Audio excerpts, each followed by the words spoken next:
for January 12th, 2022. Welcome to another exciting year of the planning board meetings. I guess let's start with the roll call.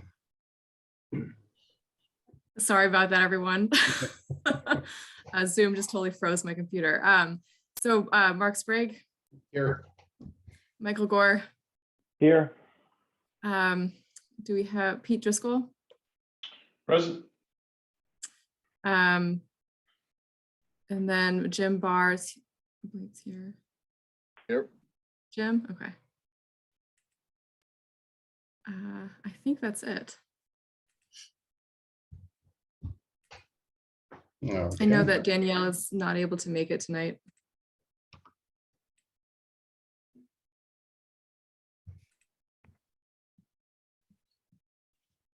And Eric will probably be along shortly. So, okay. Let me pull up the agenda here. So I guess let's start with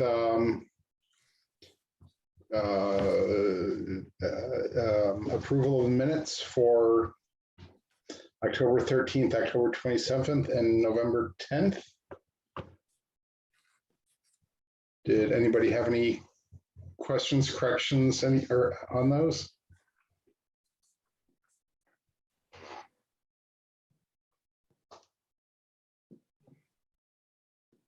Okay. I'll make a motion to approve the planning board meetings from October 13th, October 27th, and November 10th, 2021. I'll second. Okay. And those in favor, Mark Sprague, Yes. Pete Driscoll, Aye. Michael Gore, Aye. and Jim Barr. Aye.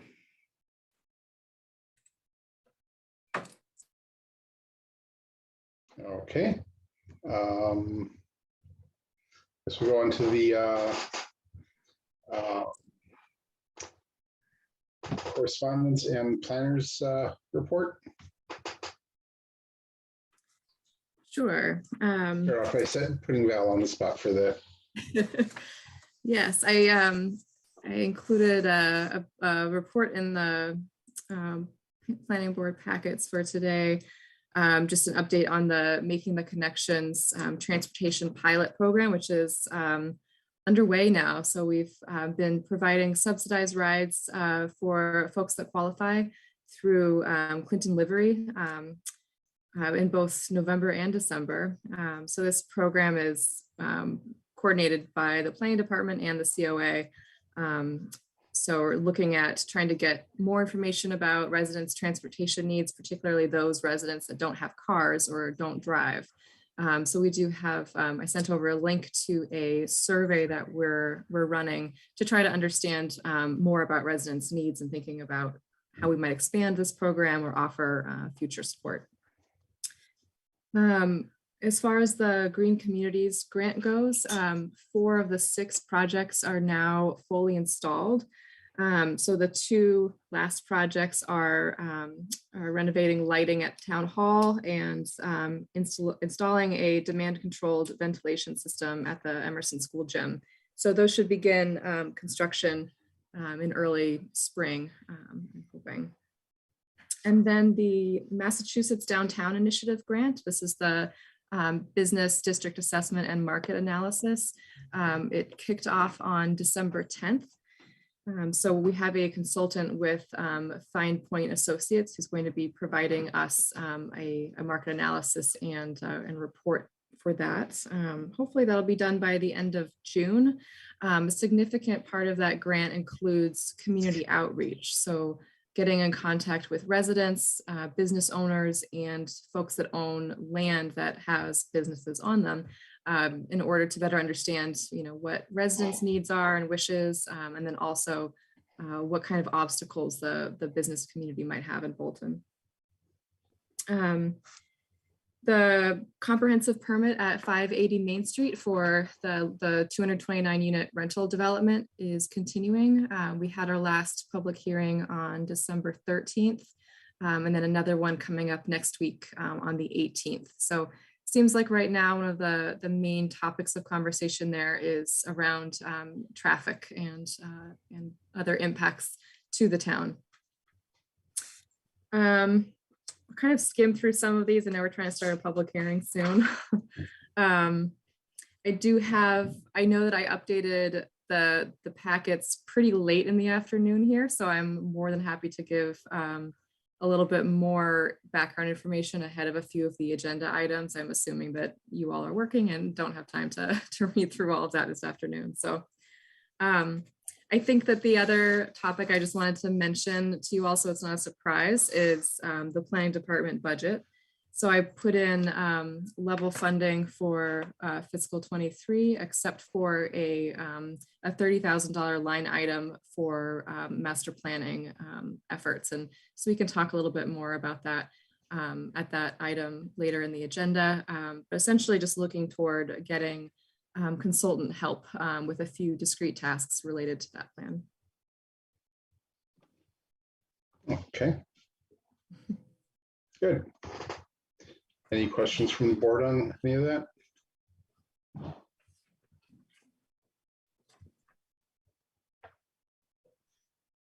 Okay.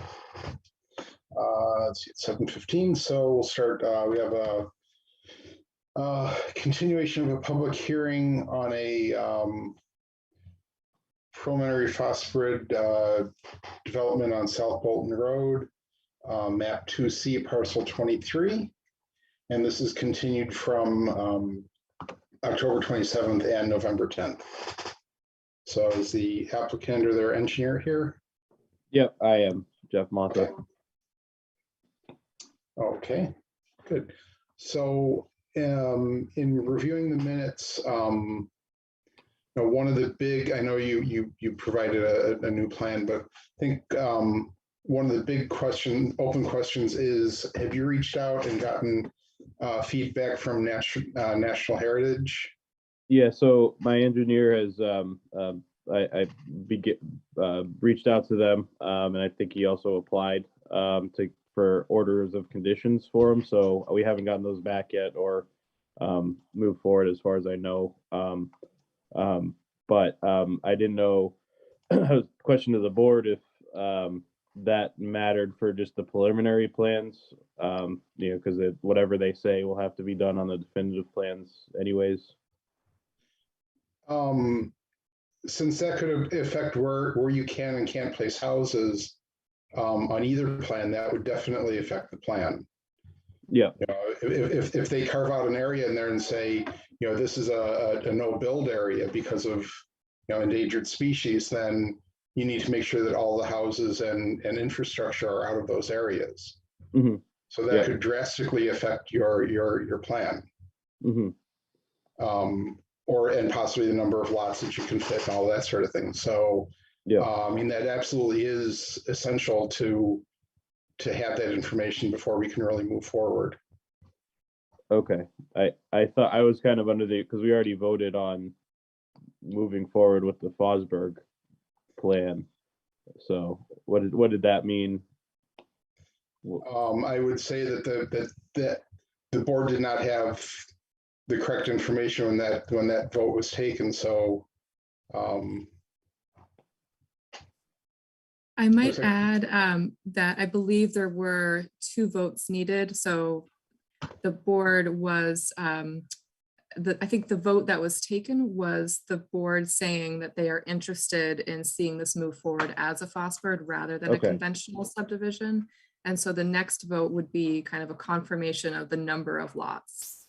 Gotcha. Okay. And that's what hasn't happened. Yeah. Okay. Understood. Okay. Yeah. So I guess for this meeting, all we have is just the update that we made to meet the requirements of the open space plan and the wetlands percentage.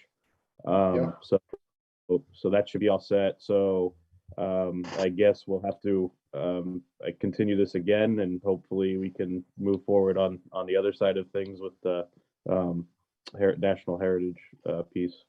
Have they given you any idea of when they'll hear back from them? Nope.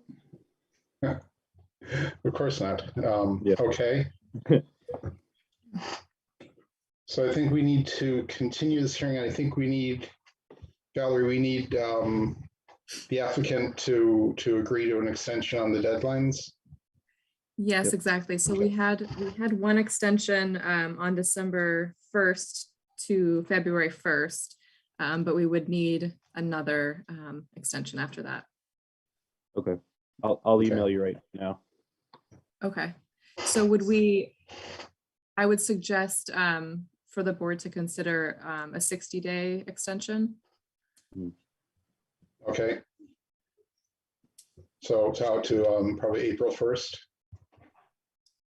Yes, with the understanding to the applicant that we can be as timely as possible within that timeframe. Yeah. Yeah, I mean, as soon as you have information back from Natural Heritage, then we can, review that and see how that impacts both the conventional and the Phosphorid plans. Okay, And then we can start to, then we'll move forward from there. okay. Okay, so we need a vote to continue this to, do we want to touch on this and continue to our next meeting, or wait until our first meeting in February to come back to this? If you're asking for my opinion, I'd say February. Okay. That's fine. Not that we've done our meeting schedule yet, but our first meeting in April, yeah, in March would be the 9th, it looks like. Well, Or wait, in February? In February, yeah. February, February 9th? February 9th, it looks like, yeah. All right. Okay. Do we have So anything on I'll- the calendar? Yes, we do have another public hearing that day. Let me just check on the time of that one. Okay.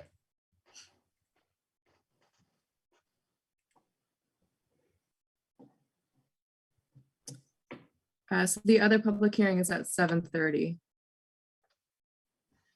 It's for the backland lot and common driveway, also off of South Bolton Road. So we could do 8 or 8:15.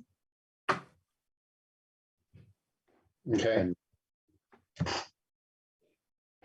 Okay, does 8 o'clock seem good? I mean, if the backland lot, half hour should be enough time, right? Famous last words. Exactly, yeah. Yeah, it could be 5 minutes, it could be an hour, so, yeah, why don't we plan on 8 o'clock and we'll go from there. Okay.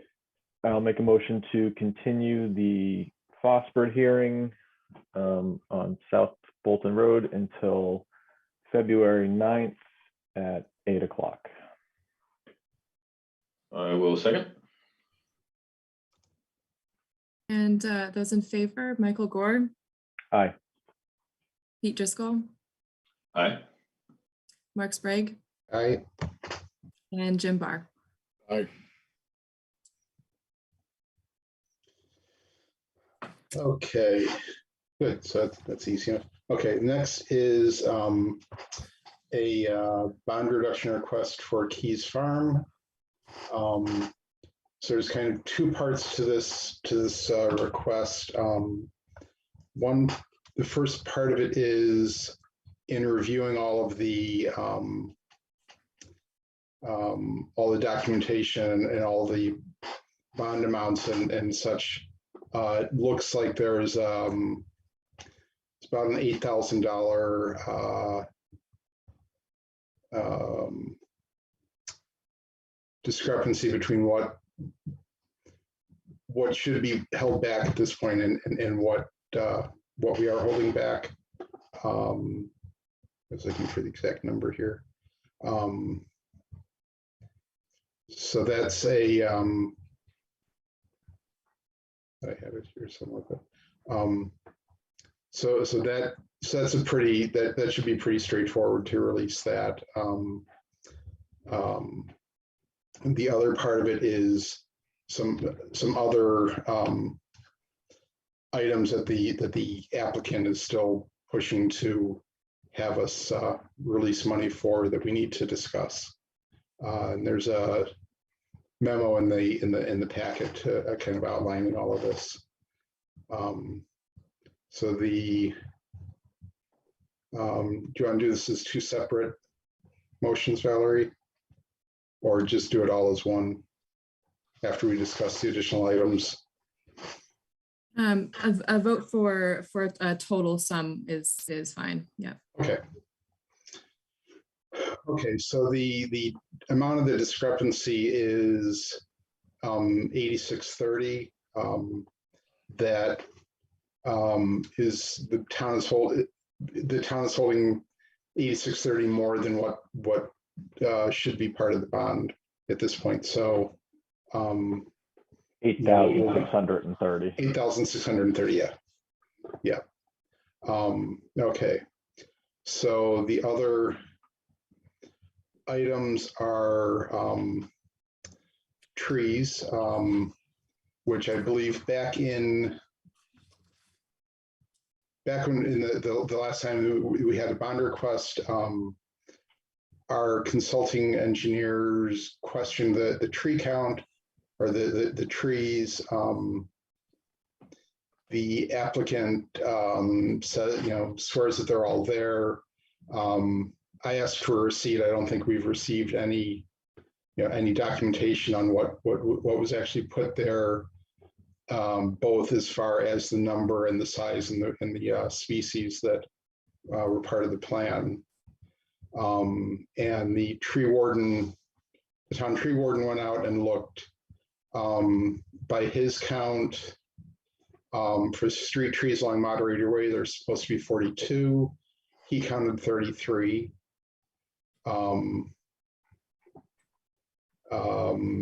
Trees behind the detention basins, there should be 15, and that's what he counted.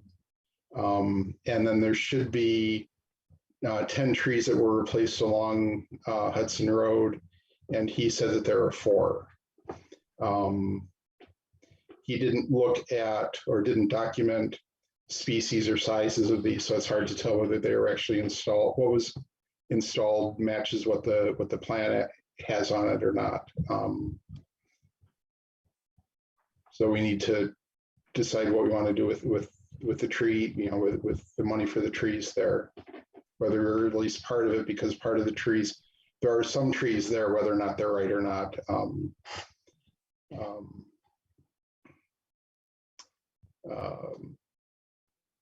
So we can release part of it for the 52 trees that have been installed and retain part of it for the other 15 or so that are short. Or we can hold more until we actually verify the other details there.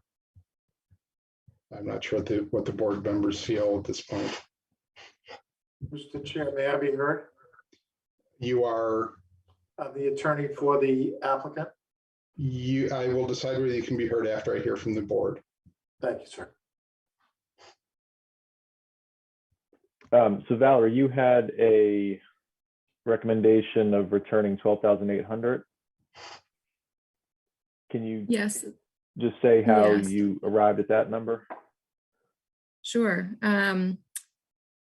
So that was, I was recommending the town retain the $10,000, the full amount for the trees along Hudson Road, because I don't believe the warranty has passed for those. I have not received documentation of when those trees were planted. I know that on September of 2018, there was a vote to have a warranty of 3 years. So it's possible they could have been planted in the spring, but we also haven't received specific invoices from the applicant to understand the size of the trees that were planted. So I was just recommending those 10 trees to be withheld.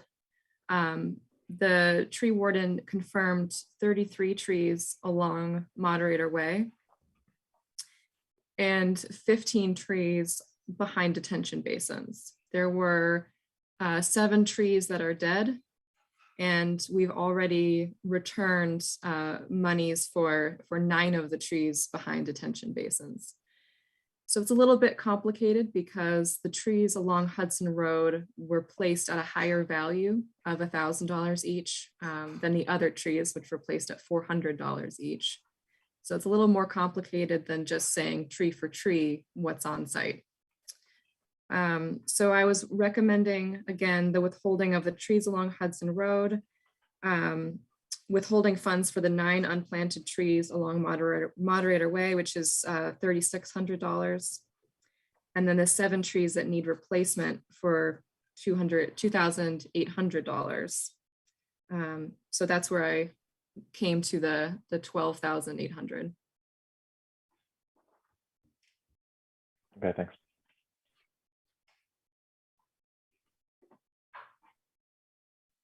Peter, Jim, any Yeah, I guess just a question, the inventory that the tree warden took, those numbers, did that also include, that those trees are, per the plans, like the size and per what is it? Was that that's typically what the engineer does, right? They look at, the trees that were planted and obviously count the number, but also confirm that they're acceptable per the plan. So because I don't know what size they were when they were planted, I can't say whether at that time they were installed correctly. However, the tree warden did note the species were appropriate, and he noted whether or not there are trees that are in need of replacement. So I know that at some point there were trees that were planted that were far undersized, that were planted along Hudson Road. I believe the applicant transplanted those to a slope behind Detention Basin 1. So it is complicated because those trees aren't on the plan, and so we are asking the tree warden to step in for the engineer when this is quite generous of the tree warden to do this work for us, and act for the planning board, which is not typically his role. So you're right, Pete. It's difficult to say exactly what was planted according to plan. We can just look and see what's out there now because we have not received the appropriate receipts.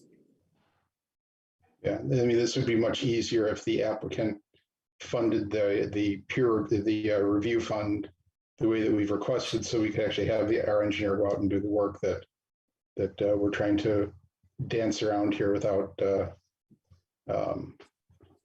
So I think that's something that Mr. Hessler needs to take back to his client, is that fund needs to be replenished, because we can't do this work. I mean, this is work that our consulting engineer is supposed to be doing. So if he wants timely results, he needs to pay properly for it. Jim, did you have any questions on the trees or? No, they got answered. Thank you. Okay. Okay. Mr. Hausler, if you have a brief comment without grandstanding, you can speak now. I'd rather wait until you go through all the items if it's okay. That's your choice. Okay. Okay. So the next item on the list was the detention basins.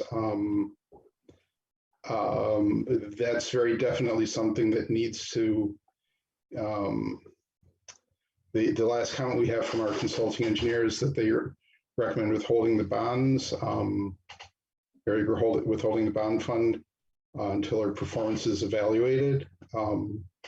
I don't see anything that would change that at this point. The binder and top coat, we're withholding money, and that needs to go through a winter anyway, and that's standard practice.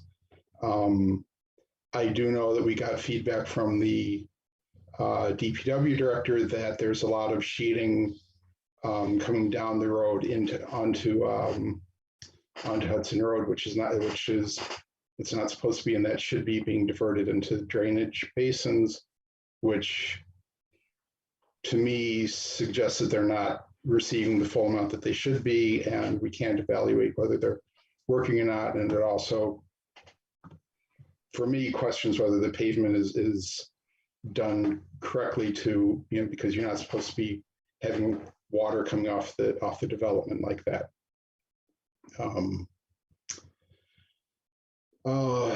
Let's see here. So, so currently the board is holding $136,570. There's the 8,630 that should be coming back. We need to hold by agreement at least 10% of the original bond amount, which is $68,101.50. So I think the only thing that we'd be looking at tonight would be the math error amount of the 8,630 plus whatever we want to do with the trees. May I be heard now? Briefly, yes. Thank you. We met with, we had a Zoom conference with the town manager or administrator, Valerie, and town council. Yeah. A few weeks ago. And I've sent over to Valerie and town council the backup on the binder coat and the pavement top course. The binder coat was witnessed, as was the top course. The top course was witnessed by Judith Mitch when the work was being done. They were on site. They actually billed my client for the monitoring and supervising the installation of the top course. And the building inspector or building department was there for or DPW for the binder coat. So as those were installed, they were being monitored and approved. So I'm a little bit at a loss as to why anything is still being withheld on two items that you had people overseeing it and approving it. So we've requested that those amounts be returned or released from the bond, which are $26,680 in total. The next point was on the issue of trees. We submitted today pictures of each tree. They asked for the tags to be taken off. I think everything that was requested by the town in our Zoom conference call we have provided to Valerie, but if she's saying no, I can see her shaking her head. I'm happy to work with her on that. We can resolve the $4,000 differential on what I think is listed as the street trees. The trees behind the detention basin, I believe, those were okay, Valerie, the 2,400? That they were all there according to the tree warden. Yeah. Okay, so we were looking for that amount to be released. I'm sorry, would you repeat that? Which amount was that? Sure. The line item that's listed as trees behind detention basin 15. I believe you said all 15 were there according to the tree warden. And that was an item for $2,400. If I'm wrong, please let me know. Well, what will have to be figured out is exactly where those 7 dead trees are. So we only hold funds for 6 trees currently. So what I had prepared for tonight was essentially for the potential for a bond reduction, and then we will need to continue to work to figure out how that reduction would shift those columns. And I did hear from the tree warden today that there are still ropes and ties on some trees. I think they took pictures of each tree and we submitted that to you. I received those images about 3 hours ago. I have not had the time to review. Okay, I think that will support what we're representing to you. That's fine, but if it hasn't been reviewed, it can't be released tonight. So, and it looks like there's still a shortage of trees, so those will need to be addressed. So we have the 12,800 issue, the 2,400 for the detention basin trees. You're going to withhold at least $6,400 for the trees as outlined, 9 trees that are quote unquote missing and 7 that are dead, according to Valerie's calculations. And you want to withhold the $10,000 for trees along Hudson Road. And we will get those addressed because I think they're all in place and they passed, but we'll check with that. But nothing's being addressed with respect to the binder coating, the pavement, which were monitored by your engineers, your peer engineers. So I asked that that amount be released, and then we go to the detention basins. You're holding $46,200, and my client has stated, and there's no soil erosion occurring in that area. And as I understood it, I don't think detention basins are supposed to be subject to bonds or bond requests. It's not for street improvements. I don't think it falls under the statute to be withheld. We've asked for partial release of that, and I sent an email to Valerie and town council about that late this afternoon. The sum and Okay, I mean, substance. again, I mean, if you're doing something the day of the meeting, you can't expect it to be resolved, you know, you can't expect details on that tonight, so. Well, we were going through this with town council originally. My only point is, I know you have to keep the $68,000 roughly, as you indicated, for the 10% for the bond. I don't have any dispute with that whatsoever. And essentially what that left is $68,000 of possible release of funds total. It just happened to mathematically work out 50-50. And we were requesting originally about $83,000, but I realized you can't do that. So if you release the $68,000, my clients would be satisfied with that at the present time, and we continue to work on the resolution of all these outstanding matters. We've been working. Okay. Bottom line is, so we need the consulting engineer to review the information from our DPW director and review the pavement there to make sure that it meets and to understand why DPW is seeing sheeting coming off the development, which it shouldn't be. If there's that much water that's not being diverted into detention basins, I'm not sure how we can say that those are working correctly. If I remember correctly, Valerie, detention basin 3 was originally supposed to basically drain out in within 48 hours and is now being treated as a constructed wetland. It is functioning more like a wetland, essentially, yes. And I do want to just briefly add to Attorney Hostler that at the meeting on December 23rd, we discussed that I would review those inspection reports from Fred Hamway. Just want to confirm that that I did do that work, and what our chair is saying is represented through that effort as well. So it's supported by that review.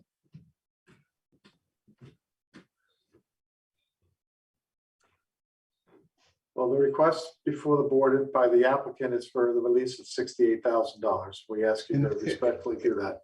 And that will not happen.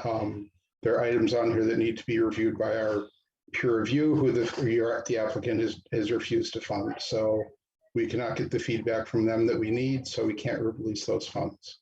Plain and simple. May I ask a question? The only thing that we can vote on is the $6,830 in excess and the trees. Those are the only things that we're prepared to vote on tonight.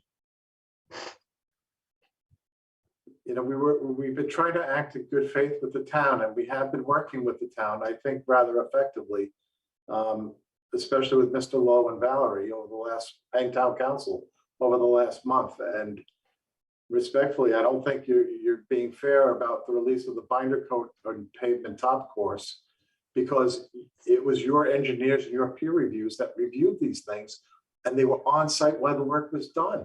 That's so fine, and I haven't seen a report from them. And it was already submitted, sir. Okay, I don't have it in front of me. The recommendation is that we not reduce those any further until we've had discussions with the peer review.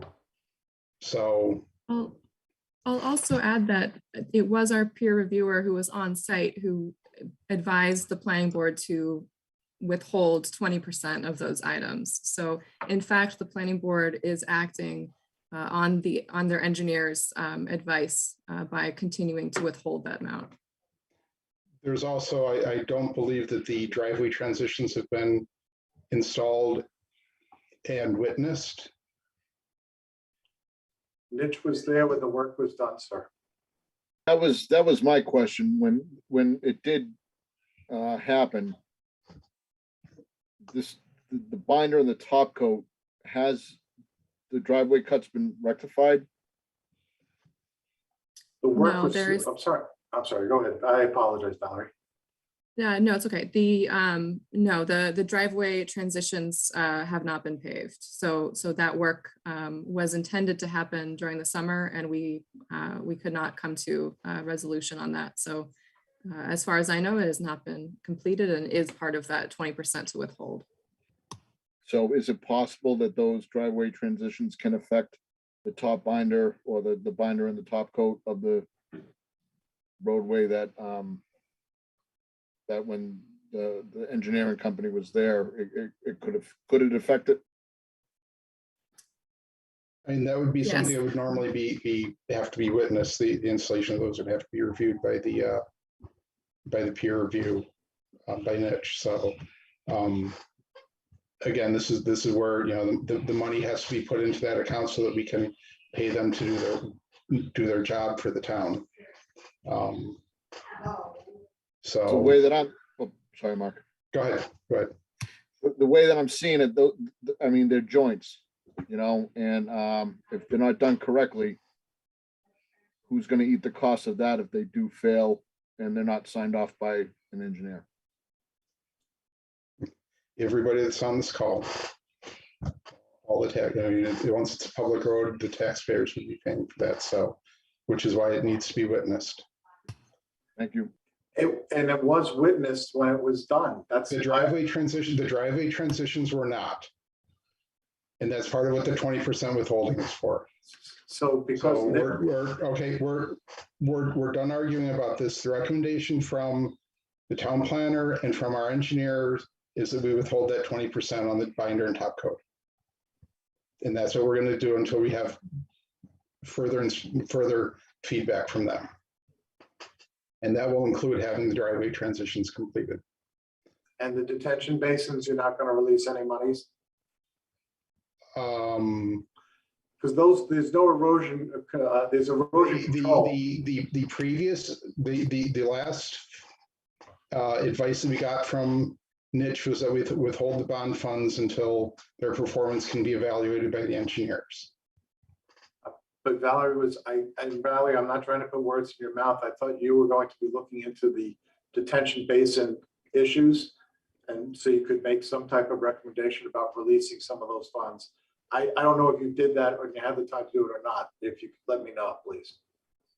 Yes, that's what I was referring to previously. So I did look at the inspection reports from Hamway as we discussed. In my professional capacity, I'm not an engineer and I'm not able to stand in their place. So, I reviewed those reports. It is clear that by the time that Hamway retired, the detention basins were not complete. And so the rest of the work, the inspection work, was done by niche engineering. And so, the latest advice that we've received from niche, again, is to withhold that funding. So the best advice I can give the board is to follow the most recent advice from their peer reviewer. Okay, thank you. So I'm not sure what the board is feeling on, on releasing some of the money for the trees.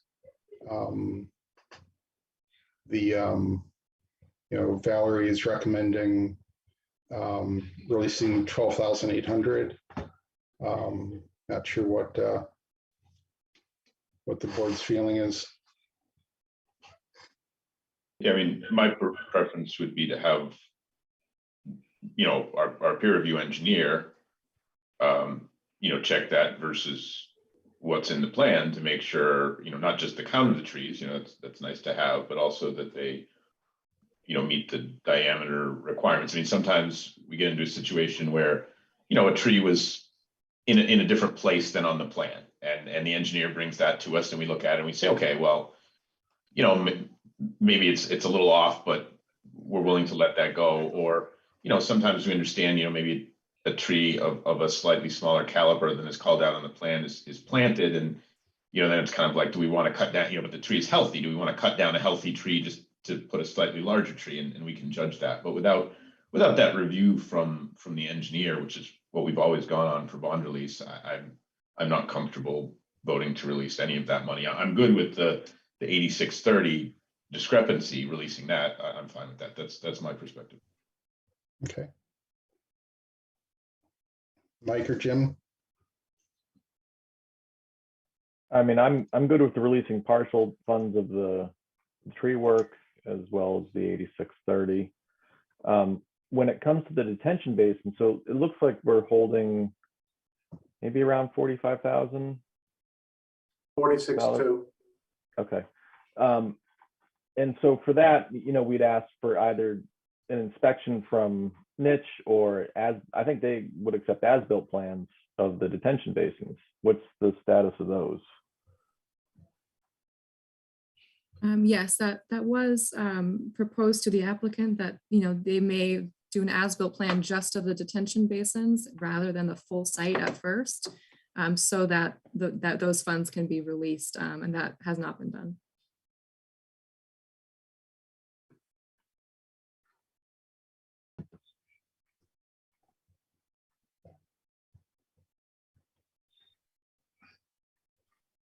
Okay, Jim, thoughts? Okay with the 8,600 for the trees. My concern is more about the road and the detention basins, getting those right and getting those inspected and, making sure that, our due diligence is done. So, and I will say that, when we haven't had a meeting in a little bit about a month now, and it's nice to get this information just a little bit sooner rather than later. Thank you. Yeah. Okay. Okay, so it sounds like the 8630, the trees are, would have gone a long way to, I mean, the last time we discussed this, I suggest that the applicant could provide the receipt for the trees, and that would have clarified exactly what was put in and what sizes were there. And that would have, kind of alleviated the need for the engineers. But since that hasn't been done, we just have, the information from the tree warden, which is not quite, doesn't sound like it's quite sufficient. So are we looking at just the 8630, or did we want to do some or all of the tree release? I'm good with just the 8630. I won't vote for anything more than that. Okay. Personally. Same here. Okay. Give a motion. So I'll make a motion to release $8,630 from the bond at Keys Farms. Second.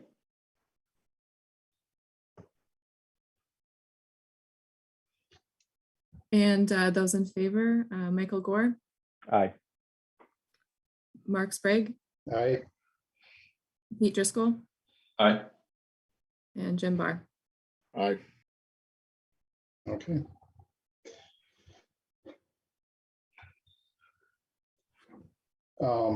I see there's some comments about discussing the winter maintenance of the street. As has been clarified by town council, it is still a private road. It is still, to the best of my knowledge, the applicant is still the owner of that road. And therefore, he's responsible for maintaining it, and if there is any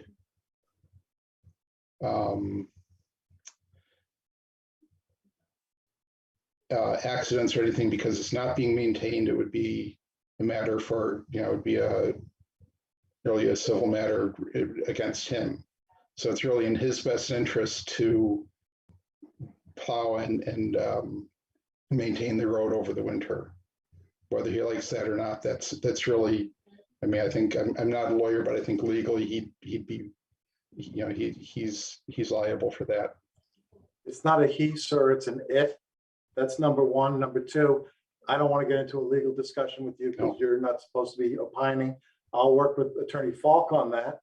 And I three, think, I'm just the town noting my attorney has been very disagreement. clear on that. So Yeah, I know your town council has been. We'll be going to equally clear when we don't take care of it. And then the town has a problem because it has an obligation because those folks pay taxes and they're entitled to have that plowed. Whether or not the road has been accepted or not is immaterial to the obligation of the town to plow it. And after tonight's vote, I don't anticipate that there'll be much plowing or sanding going forward. Thank you. okay. Okay. We're done with, Thank you. yeah, I believe town council has a different opinion, but, I'll let the two of you hammer that out. And that's fine, not you, but town council. I agree. Yeah. Yeah, town council, definitely. Okay. So that's it for Keys Farm for tonight. Okay. Let me see here. The next is everybody's next favorite development of Century Mill Estates. The applicant there is asking the town to basically pre-approve a release of the money from the bond to cover generating the as-built. Is that sum it up correctly, Andy? Yes.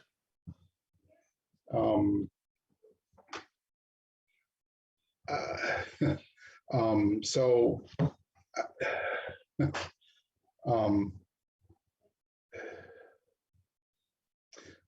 first of all, as with, it looks like there's some money that needs to be provided to replenish the peer review account. So we need to get that in place so that even if they're as-built generated, that we actually can pay to have them properly reviewed.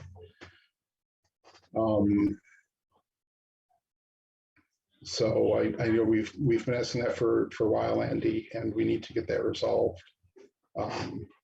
That the money for the peer review account, I'm happy to pay it, but there's nothing for them to review it right now.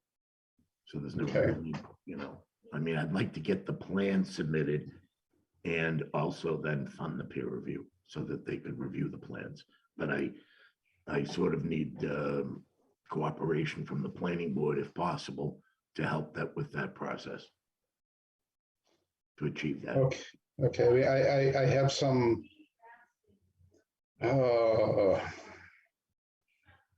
concerns around the request.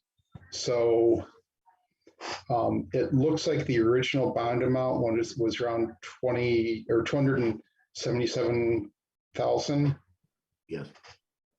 And I believe that that's supposed to have covered all 4 phases of the development. No. No? No. Okay. It only relates to the phases 2 and 4. Do you have documentation on that? Because the whole phase piece was never really part of I don't think that was ever really part of the plan or the bonding. And certainly the partial road acceptance that we're trying to do here was never the plan of record.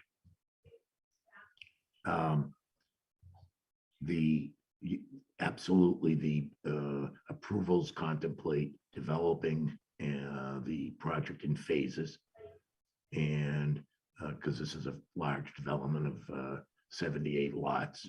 It's broken into 4 phases, and these bond amounts absolutely have always related, Mark, only to, Mr. Chairman, only to 2 phases, phases 2 and 4. Okay. I'm not sure that we've seen that in any of our records. But that was several planners ago, so it's unclear whether. So if you have documentation on that, it would be appreciated.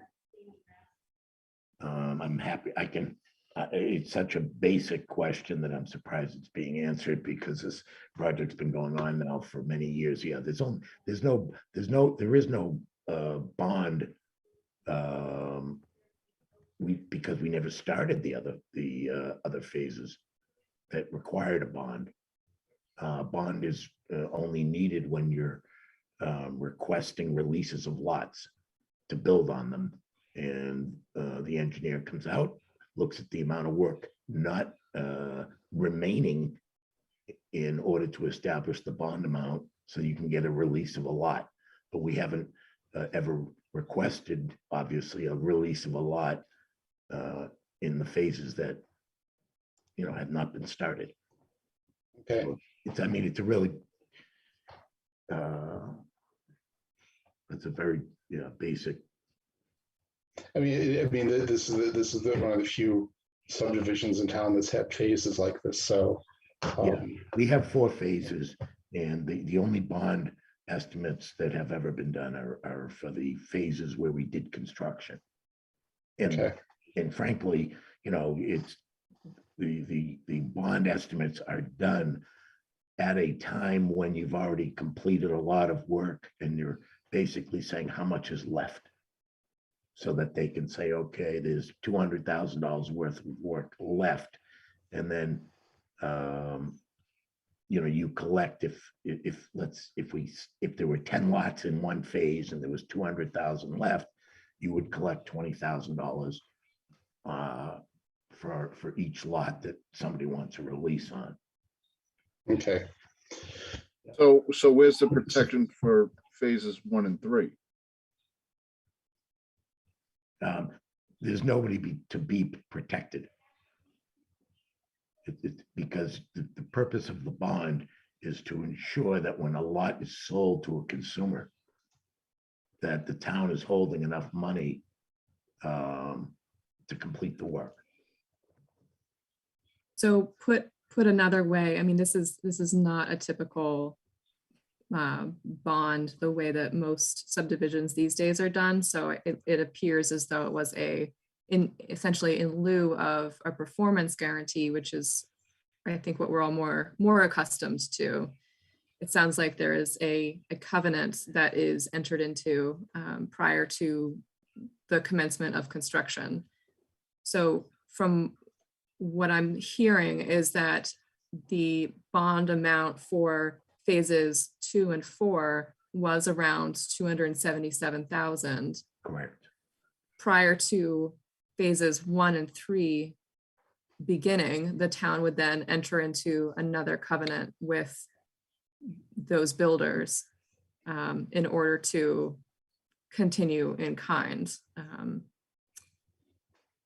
But to Jim's point, it is odd that we have undeveloped land that has been disturbed and no cover for it, no surety. What would you do with it, though, that you're not? I'm just shocked at the subject coming up, because it is a little off topic. I think it's because it's I've been in conversation with others to try to understand the earlier history of the subdivision. The way our bond has operated is in a very normal manner. There's nothing odd about it.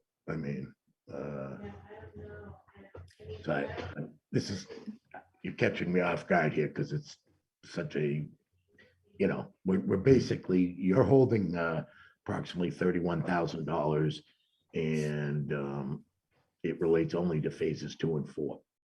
Right. Okay. So Yeah. so And those phases you know, the roads are paved, the top coat's in, all the trees are in, that's all been inspected and so forth.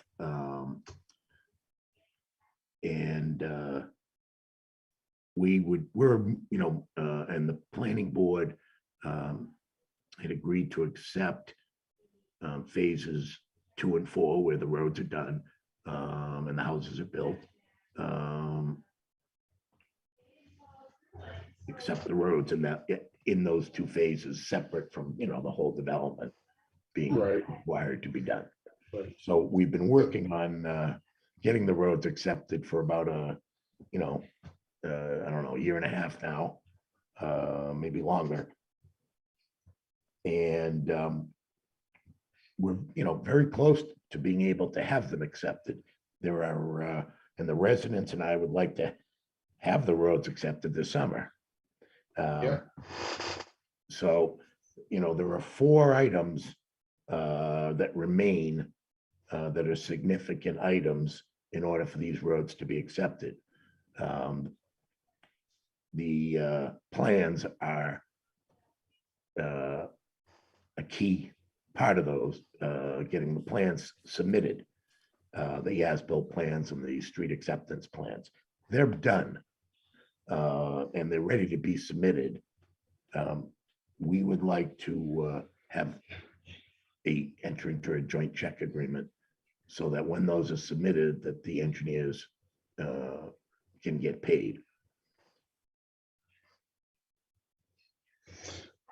Okay, so that brings, so if, There's I very, understand that's what you want, Andy. yeah, there's very little left so here for us to do. I know, well, there's one big elephant in the room that you know that we need to figure out how it's going to get addressed. But if we step back slightly here, so the original bond amount was $277,860. As part of the permit, the town holds 10% over, you know, and basically until the road is accepted and any punch list items are resolved. So of the where's he about the word withhold?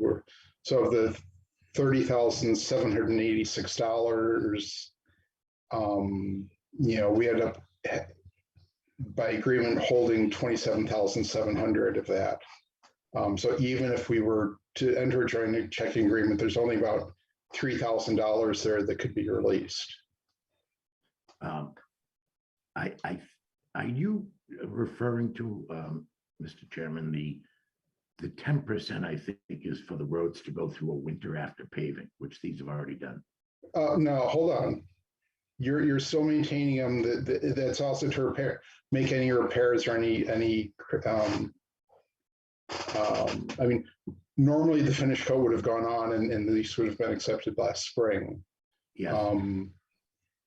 But you know, you're continuing to pave them this winter or plow them this winter. So, you know, any damage or any work that needs to get touched up in the spring has, you know, that's part of it that 10% of the bond is to cover. That and any other work in, you know, to close out any Concom issues, anything else that's on the punch list to get cleaned up as part of the road acceptance is what that 10% is there to cover.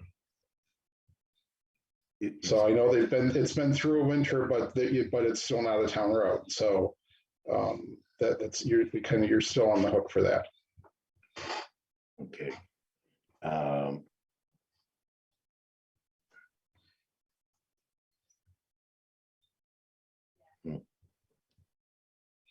Okay, what is that? What bylaw are you referring to that says that you hold 10% until acceptance? I mean, if the work's done, Valerie, do you know where the 10% is specified? Is that in the special permit itself, or is that in the subdivision rules? Or Yes, I believe it's in the subdivision rules and regs. okay. Andy, so 1 and 1 and 3 isn't developed yet, correct? Yes, Okay, so if they were to be developed at a later date, or whatever it was, would there be a different bond? yes.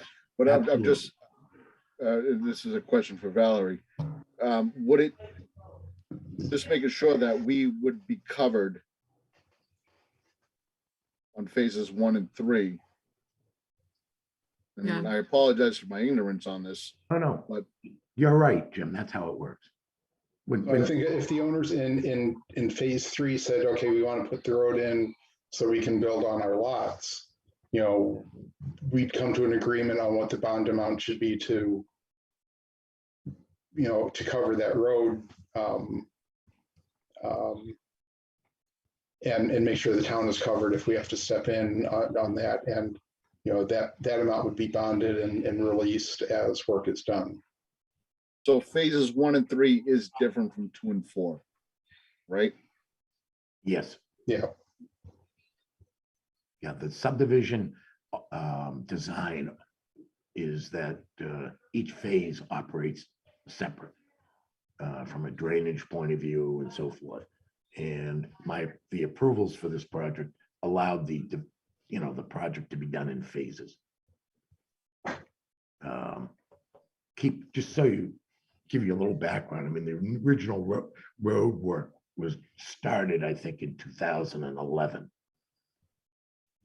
So I've already, been working on this bond. The way the bond has been working has been in place for 10 years. This is not a new subject. That's why I'm a little caught off guard by it coming up. and it's also over that 10 years, we've never readjusted any of the amounts to reflect inflation and increases in costs. No, that's- For example, I think the Mark, that's not accurate. Mark, that's not accurate at all. We had a bond estimate done a couple of years ago. did we? Yes, Okay, the bond estimates are not done when you start. The bond estimates are done at the time when you are asking for a lot to be released. So, and this is the difference between a performance guarantee and the, I'm forgetting the term here, Covenant? the covenants. So it's a lot release from the covenant. Correct. So for some subdivisions, you have the bond, you do have a bond agreed to prior to any site work being done. We chose in I think it was permitted in 2010, 2009, maybe even earlier. It was a different time. They chose to do this in lieu of a performance guarantee. So it's just a different way of looking at it. What I was referring to before was that what's difficult is that the land has been disturbed. So essentially, if if it were undisturbed land, that is preferable. But because so it's kind of an aside. It's neither here nor there. But yeah.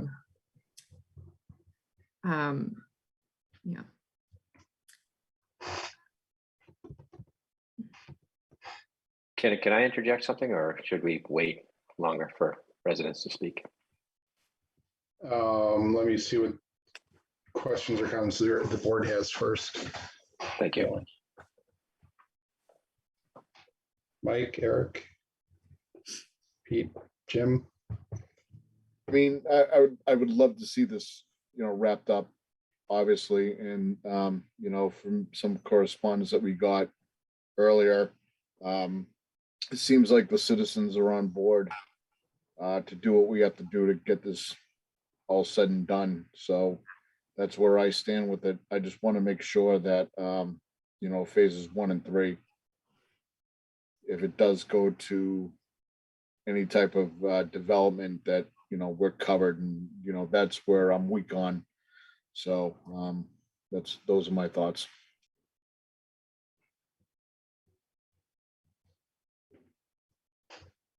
So if I can just add another item for the board to consider. So I just to add a little bit more context, this question has come up kind of at a late hour. We have essentially until January 24th to receive draft as-built plans from the applicant.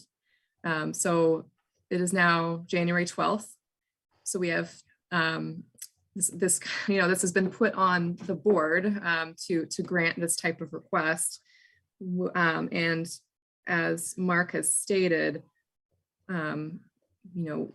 looking at the 10% of the original bond amount, we would need to hold on to about $28,000. At the same time, I have not seen any clarification from the applicant's engineer that if we were to provide $25,000, that would suffice for this request. Nor have I seen draft language for a joint check agreement. So it's difficult to have this conversation when we only have 12 days to try to make something happen. That being said, again, we would need to hold that money. So, we're not able to provide that full amount that was requested. I looked at the bond estimates, and the as-built plans are on there as a $10,000 item. So that the $25,000 request is in excess of the line item on the budget. So I don't know how the board might want to take that. So.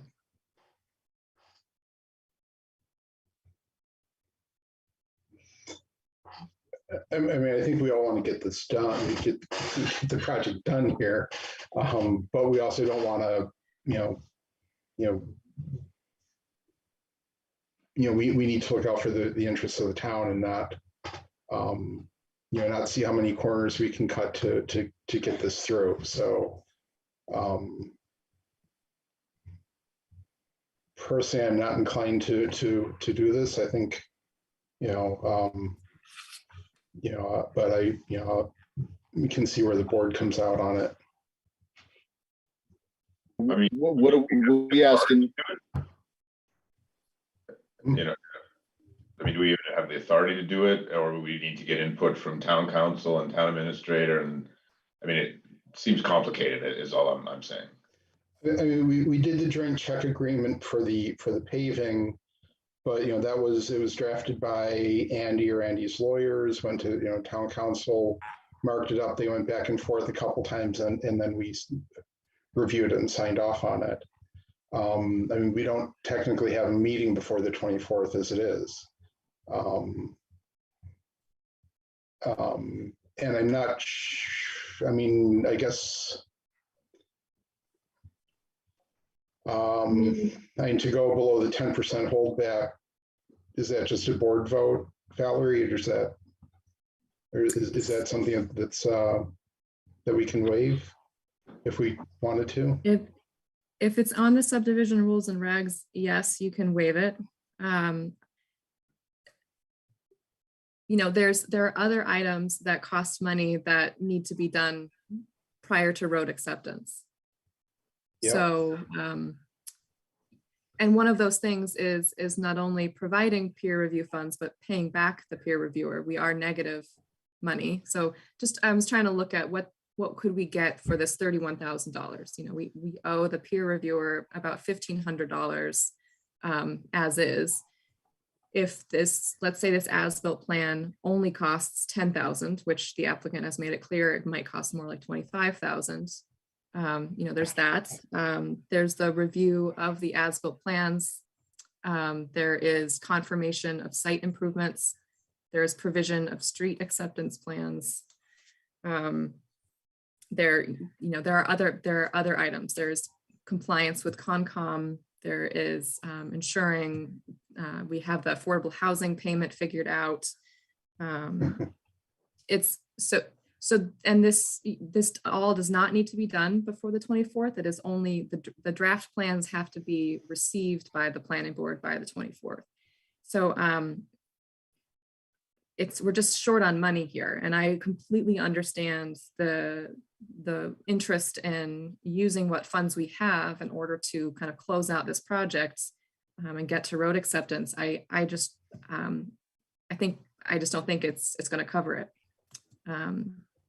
And again, I don't know that we can release more than $10,000 for this item. Yeah.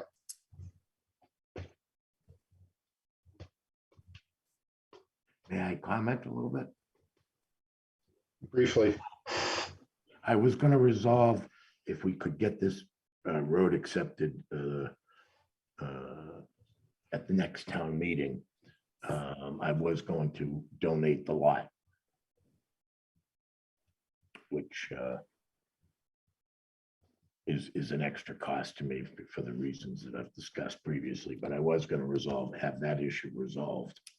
I only see 4 significant items left on our punch list: the plans, the affordable lot, the street light. And the street light I've already given a deposit for, so it's partially paid for already. There really is not much work left in this development to do. Yes, before the roads have to be accepted, yes, Valerie, I agree, the Concom has to officially sign off.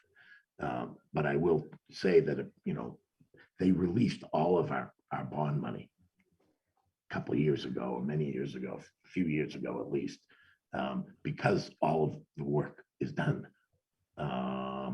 So the Concom has its own bond requirements, and that's all been released. So we're not here today trying to say we're in 100% shape for the roads to be accepted. We're trying to deal with getting plans submitted by the 24th so that we meet the deadline for that one item. If the other things are not done, the roads are not going to be accepted, so the town's not at risk. But these roads are top coated, all the street trees are in. I mean, I was listening to the previous agenda item you had. These roads are done, and I'm happy to go through the punch list items, but I mean, I have the punch list, I can share it with you. It's on my screen. There really is very, very little here left to do. The plans is a big one. The plans in the peer review funds to review them. Correct, but I mean, there's no, I'm in a tight financial situation. There's no reason for me really to give you the plan review money to review plans that you don't have. So I'm happy to, scrape it together and give it to you. But I need to get you the plans by the 24th if we're going to have a shot at getting the roads accepted this year. Yeah. So,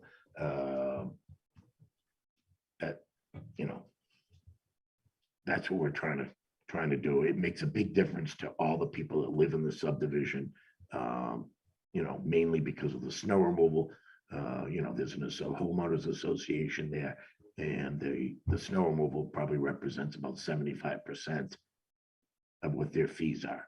The snow removal there is $30,000 per year. We want the roads accepted. So we can. Yeah, no, I mean, I think we all want them accepted, and we want to be able to move on to other projects here. We just also don't want to, I mean, we have to look out for the interests of the town, and that 10% is there to kind of safeguard everything and make sure everything gets done. So I'm not sure. I'm not comfortable. Certainly not comfortable going below that. We haven't even seen a draft of a tri-party agreement to even know what we'd be doing. The joint check agreement, I would say we could just use the same form that we used for the other two that we did. We actually did two of them. They were Yeah, I know. Yeah.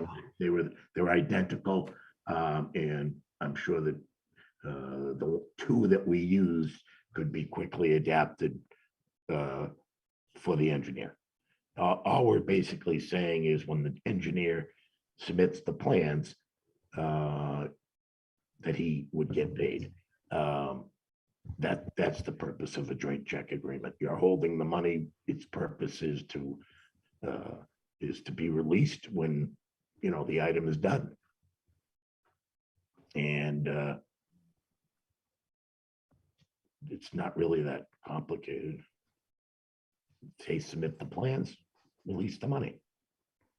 So just in favor of trying to come up with some creative solutions, do you know if the board were to waive their rules and regs, how far would the $10,000 get you toward your as-bills? I actually was hoping we could get significantly more. Which leaves essentially nothing in the bond. But there's no work Yeah. left really to do, Mark. Yeah. There really is. So I mean, the roads there are paved. other. What other items are there? Okay, but well, beyond that, Andy, I mean, you know, we have coming up a vote to accept and release another road that was accepted at town meeting. You know, and you know, even after town meeting, where it was accepted, there were a handful of things that need to be cleaned up, and that was kind of the, you know, for lack of a better term, that was kind of the carrot to make sure that everything got done. So. But and that's also the as-built plan. I mean, it's like if something comes up in the as-built plan where something in the subdivision hasn't been built according to how it's supposed to be, now we're in another position of saying, well, you've got to fix these things or we've got to waive them. Right? That's the whole point of reviewing the as-built from our peer engineer. Yeah. There's still 14 lots that Andy owns. Are the residents going to be able to speak here at all, please? You can, but I mean, as Andy has made it very clear, I mean, that's a different phase. That's a different, you know, I mean, that's a whole different ballgame. So. With respect to the bond amount, yes, but it isn't with respect to, does the town have protection and leverage? Yes, there's 31 other lots in the development that in order to be developed, somebody's going to have to deal with the planning board.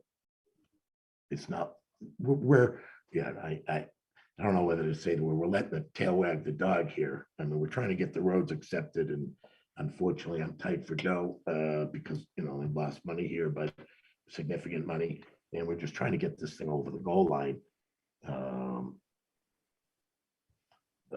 Right, and as you said, Andy, I mean, you have John Ballard's 21 Cider Circle.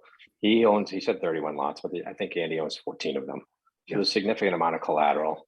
You've heard tonight that he's willing to hand over one lot for affordable housing payment, even though he believes the value is much higher, much lower than what the previous assessments are. We're trying to make the bridge to get to the next step, which is get these as-bills committed into the town and move forward. And this is the path we can find within the next 2 weeks, which is through the bond release. We talked about last year using the insurance policy on the roads to cover that from a bond perspective.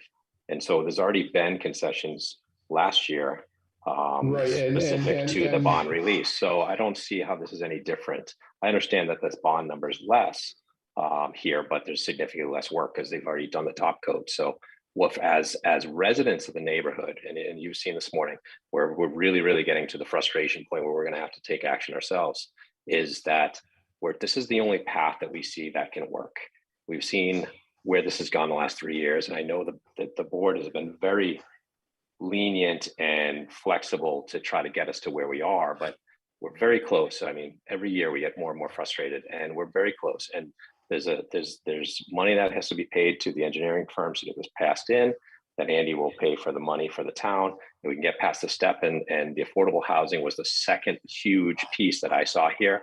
And Andy making the concession that he would donate a lot is huge from a resident perspective, not having to come up with $140,000. That's huge for hearing that. And so I see Andy trying to make some headway here. I see us as residents looking to see how we get past this to get through this year. I understand the bond that the board wants to be protective of the town as a whole, but we're 45 residents' homes here are part of the town as well. And I really request you to consider this, because if we go any further than this year, I see the roads will deteriorate and there'll be less and less money and we're going to be in even more trouble. I don't see any reason not to move forward if Andy will commit to get the funds to the town for the as-bills to be delivered, for the town to have money to pay their engineering firm to review them, and to put something like the insurance policy in place for the winter again. I mean, in fairness, the agreement last year was that there'd be an insurance policy in place, and that was never executed. So I understand that. I'm not inclined to go down that road again. Mr. Chairman, the reason why it wasn't that we did not end up actually, getting the insurance policy is because it was contemplated that the insurance policy was going to be for a 6-month policy so that we could get it through the time period over the winter to town meeting. Once it became apparent that we were never going to have, the roads accepted, there was really a 6-month policy wouldn't have done anybody any good. For nothing, right? That's fine, but it was news to the board a couple meetings ago that you'd never executed on that, and you never communicated that to anybody. So I feel like we gave a lot of latitude and we kind of got shafted because of it. That you didn't follow It through. was not our intention to. I mean, the 10% is really to cover, God forbid, if Andy walked away from the project, the town has to pick up the work that remains. We have to pay prevailing wage, which is going to be significantly higher than what a private developer has to pay. So There's no more work left. Andy, stop. There's no work left, Mr. Chairman. There's no work. If we go out to an engineering firm and say we want as-built stuff that's done, we're going to pay more than you would pay. They're already done, though. Why would you pay more? So I'm trying to give you the. So hold on. I'm trying to give you the as-built. Okay, Andy. So you're saying the plans are done. They just won't release them to you until you pay the money. Correct. Plans are 100% done. That's why I want to get them submitted so that we can then move and take care of the remaining items and have the roads accepted. But we're not even going to have an opportunity to do that if we miss the date of having the plans submitted. And that's, I think, what John is saying too.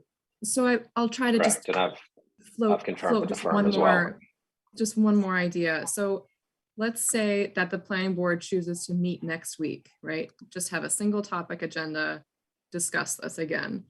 Within the next week, what could you provide us? Could you get us documentation from Ross and Associates that, X amount of dollars will satisfy to have the board receive plans by the 24th? Perhaps also your donation of a lot in writing. If you can add on more so that the board can be assured that there will be follow through on some of these items, that could help us move forward. Keep in mind, we're not asking you to release the money today. We're asking you to pay them after they give you the plans. You're already going to. I understand that. So what's the point of getting confirmation from them that they're going to give you the plans? I need to be sure if the board is going to do this work and engage town council, which is also taxpayer dollars, right? In order to execute a joint check agreement, I want to be sure that we know exactly how much money it's going to cost to get those as-built plans. Pretty simple. It's the amount is $48,000. Okay. That's so I thought it was. That's what's remaining. We've already paid them 20. cost of these plans is $68,000, including putting the bounds in. The bounds are also. So I thought you had said it was $25,000. No, I was requesting from you 25 and I was gonna pay them the difference. Yeah, so Well, that's so the I think- clarification that's needed, right? So what Andy's saying is he's requesting the 25,000 bond reduction. He's going to bridge the difference to cover the $7,000 that's requested from the engineering firm for the town, plus the delta to cover the Ross engineering requirements to get the as-built submitted. And if that's accepted by the town, they agree to that, we can move forward. If there's a lesser number the town's not comfortable with, then that's a totally separate discussion that has to be taken up with the parties that are requiring funds, right? So, and to that point, But you don't, but just to you're only the- agreeing to release the money in a joint check agreement if you have the plans. I understand that. Yeah, I'm just saying so- before we do the work of entering into an agreement. But I should make clear to the board that my memo was is supported by town council. So so there is the advice not to release funds in excess of items on the bond. I'd sort of like to review the items that you think you need to be holding money for. This development is really done, except for, I mean, that's what I'd like to, I don't know what you really need the other money for. And it's always been the case that the board has a 10% holdback. So the fact that you're in financial difficulty is unfortunately not, we're not the lender of last resort here. I think you are. I mean, that's All due what it's respect, for. neither are the residents. The town is responsible. If Andy goes bankrupt, the town's responsible for taking over. That's right, that's the whole point. And that's what the bond holdback is there to cover. It is for any work that needs to be finished up or any repairs that need to be done, or any work like that. So to basically drain that down to zero, isn't really, responsible to the rest of the town population. Okay, so then your advice is to petition the town to pull the bond and take it over. We've asked for that 3 years ago. So that's what we'll do. We'll get our representation, we'll petition the town, we'll get our legal counsel, and we'll go that route. We were taking this one last attempt to try and get this done. But clearly we can't seem to get past all of these particular guidelines. There's no flex. You've been flexible in the past. We've had these same discussions about damage to the road and how we cover that. In the 3 years that I've attended these meetings, there's never been discussion about phase 1 and phase 3. Why that's even coming up now with $30,000 left in the bond is perplexing. It was a question for clarification to make sure that we understood what the bond was supposed to be covering. Right. That's all it was, Tim. If that's for the point that we're going to reject this, then it comes down to the bond money to pay the $48,000 on the town themselves, rather than Andy cover the difference to try to get this done. So town's gonna be in a worse spot if we reject this request. And from my position, I mean, maybe you don't see it that way. Maybe you don't see it that way. Yeah, the town is not under obligation to accept the road. So if we've talked about this all 3 years that we've been talking about this. I understand that they're not under real obligation, but they are.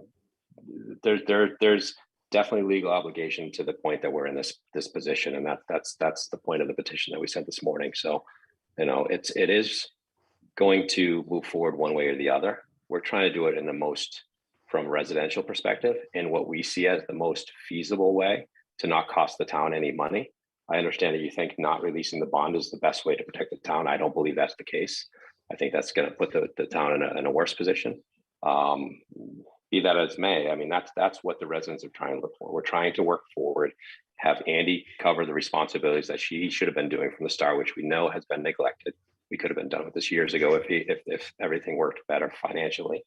But we are in this position now, and we're looking for the best path forward to work still with Andy and the town Otherwise, the residents have to go on their own and figure out what's best for us as well. Because we can't continue to pay, as Andy said, $30,000 a year with no services in the neighborhood. Tim?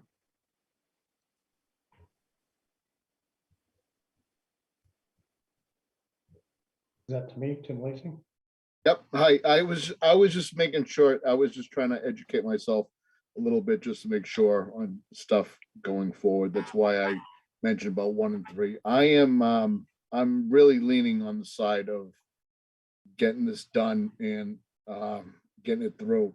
You know, when I got the email earlier and you're talking about money and with the residents and you know what they're putting forward with taxes, taxpayer myself, and that's kind of a I understand the frustration, and I'm really leaning towards, you know, releasing this stuff and getting it done. Just that I just wanted to be clear that the whole phase of 1 and 3 was just for my own education. I came onto the board 3 years ago, and I'm just trying to wrap my head around all of it just to make sure that I know all the information that I need to know before I make a decision. That's fine, and I appreciate the clarification, but you can, you know, if it's not clear, the frustration is beyond, right, a reasonable level. And we know it's not the planning board's fault that we're in this situation. As John said, things could have been done differently, but we are where we are. And I think the residents over the last couple of years have proven to try and bridge and help as much as we can, you know, to get resolutions in place.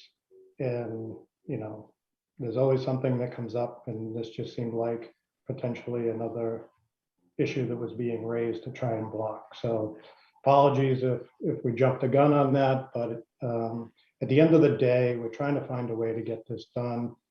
Like John articulated and Andy has said, there is a lot of land that can still be held in lien. I mean, there's other things that could be pursued. We're asking the town to take some action. We need help. That's the bottom line. So Andy is forthright saying he doesn't have the funds to get this done. That pretty much comes back and says, okay, if the developer is not getting it done, we understand there is a liability to the town to step in. We're asking the town to step in one way or another. So thank you for your time and the consideration and the comments. Thank you, Tim. Mr. Chairman, we're really close here. There is very little that has to get done. If that is a concern, then we should review what are the items that the town, you know, is concerned about not being done.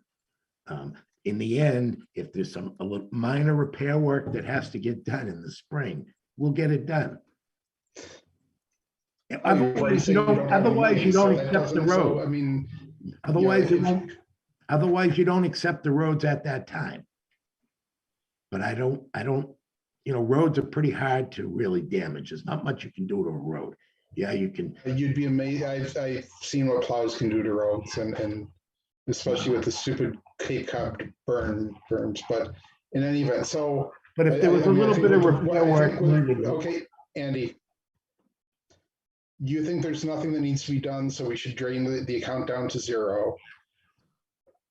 Town council has said that we probably shouldn't really, you know, well, the board needs to decide whether we want to retain the 10% to cover, you know, that we do with any other development. If we want to waive that, we need to decide whether we want to go to the 10,000, which is what the bonded amount is, or whether we want to blow past that to your, you know, to the 25,000 and you know, drain the account down to, you know, just 5,000.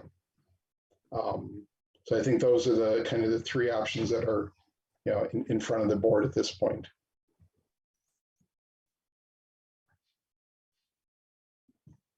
You know, or, you know, I mean, the reality is the bond reductions normally happen after the work is done. So, you know, normally you would do the work, you'd pay for it, and then you'd come back to us to release part of the, you know, release what we could. Or, you know, what was bonded. The point, So, a joint check agreement is basically saying to the engineers, if you submit the plans, there's $25,000. You know, if you, when you submit the plans and the plans are done and they've been reviewed, and there's $25,000 you're gonna get. That's so you're not, you know, you're not paying in advance. You're basically just assuring them. That's the point of a joint check agreement. Which is what we did with the pavers, and it worked fine. yeah, And we did it with the workers that raised the catch basins. I Yeah, think the difference I- here, though, is it's $10,000 that we hold for the as-built plans. I think that's where the point of disagreement is. Well, you're asking for $25,000 to provide to the as-built plan. Because I think if you review the punch list, right, there's no hard money, there's no hard cost money on the punch list anymore. I think to that point, Andy, I think the question should be what is line item for the remaining ticket items, not what we're giving out. So if you have 31,000 for the remaining ticket items and putting a light in and removing some asphalt and cleaning the catch basins, you know, that another line item comes to 10K, then you're mostly pretty close to covered. I don't know if the line items really what they come to, but I think the question of what we're holding for that line item versus what we need to hold for the remaining line items is really the better angle to look at. yeah, I mean, I'm not disagreeing. I don't have the bond paperwork in front of me to know what, you know, what line items are holding and what amount for. So I have the punch list here, so I can. I don't care about the punch list, Andy. We've got, you know, on the bond, on the last bond reduction that was done, you know, there were items that are still open. You know, what are those items, you know, and what's the dollar amount associated with each one of them? On all of the items that need to be done are on the punch list. We've gotten so far along here that we're down to a punch list, not a you know, there's very little hard cost money left. There's, you know, hard cost versus soft costs. Like engineering would be considered a soft cost. The roads are paved. We all know the roads are paved. All the trees went in. Okay, so let me put it this way, Andy. The town is still holding 31,000 in bond. Yes. So on the bond worksheet, you know, Right. on you know, there's, you know, somewhere, you know, when you work through all the numbers, there's $31,000 of stuff there. 10,000 of it is for the as-built. What's the other 21,000 for? Again, I think we'd have to look at the punch list. I mean, I don't know how. Andy, you've been very religious about requesting bond reductions when work gets done. And when the peer review has signed off and said, yeah, that's done to you know, that's completed, or 50% or whatever, you know, whatever the numbers work out to be. So as of the last bond reduction that was done, we have $31,000 left in the account. Actually, Mr. 10,000 of Chairman, that is earmarked for the as-built. What's the other 21,000 earmarked for? the bond. That's for work that has not been signed off by the peer review engineer. So what Actually, is that work? Mr. Chairman, just to refresh your memory, we have really not been operating off of a bond reduction through the peer engineer for a little while. There's $31,000 left, and I think it was more done by a vote of the planning board at the time. You know, there was 200 and something there, and we entered into a joint check agreement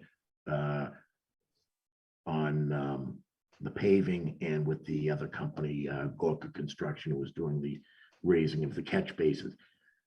So whatever the town was holding, minus those two checks, is what you have. It's been a while since there's been a, you know, because there's really not much We left can- for it. There's really not we much can- left for I engineers think- to estimate. Yeah, I think the board needs to make a decision here and move on. I don't think we're making, I don't think there's any more real discussion that's needed here. So what's the feeling of the board? Valerie, could you pull up the last list of, what was remaining on the bond? I can, I have it right here if you want.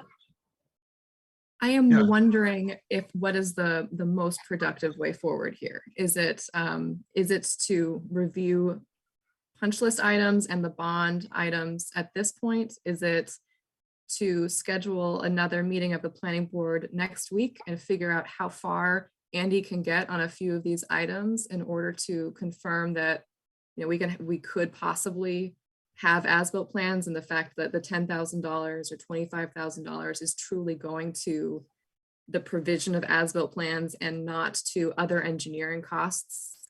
Trying to think about other creative solutions with town council. This unfortunately is the last planning board meeting prior to the 24th, but I'm wondering, is this truly the best use of time to kind of rehash these details that Andy, I've spoken to you with you about these quite recently. It feels like perhaps this is best a discussion to kind of pause and wait to another day. But of course, if the board wants to delve into to the bond, I'm more than happy to bring it up. I do have it here. How would you like to move forward? Me personally, if you could just pull it up, I'd like to see it. I mean, I think we're well beyond what what we had expected for this. I'd be tempted to say, let's have Valerie send it out. Let's think about it. And yeah, I don't know if everybody's available next week for a meeting. It's pretty simple. Just first in general, we're at the point now where, I feel like we need to take a leap, of faith, like Andy said, if things aren't, if things fail over the winter, they need to be, they'll need to be fixed before the road's accepted anyway. So, we still have that holding it over the entire development, whether it be, it's accepted or not. Me personally, I'm willing to, go down to 5 or 10,000 or whatever it is, just to move forward. I wanted to see what was remaining on the bonds, to see exactly what we're talking about, but we're talking about some curbing or, I don't know if it's major or minor stuff is all I'm saying, but I don't know. We got to meet in the middle somewhere. I just want to, get this wrapped up. The other thing that Valerie mentioned was whether we can even release more than the 10,000 was on the bond for, for the as-built. I think Valerie said that it was a rule and reg item, and therefore you have the authority to do it. Well, there's two items. There's whether we're allowed to release more than 10,000. I know it's the same figure. So $10,000 is the bond amount that's tied to the as-built plans. And then there's the 10% that the planning board may be able to waive. But Andy, you're saying that the $10,000 would not be enough. So correct. If the board were to meet next week, what I would want to see from Andy is, and from Ross and Associates, is something that says this is the amount of money that is needed specifically for as-built plans, not for any other work that may have been contracted with Ross and Associates to do this work. I have their proposal that I can put up right on the screen that shows you exactly what I'm saying. There's really no reason, unless you really want to put it off a week. I have the information right here. I can put it up on the screen. You'll see their proposal, and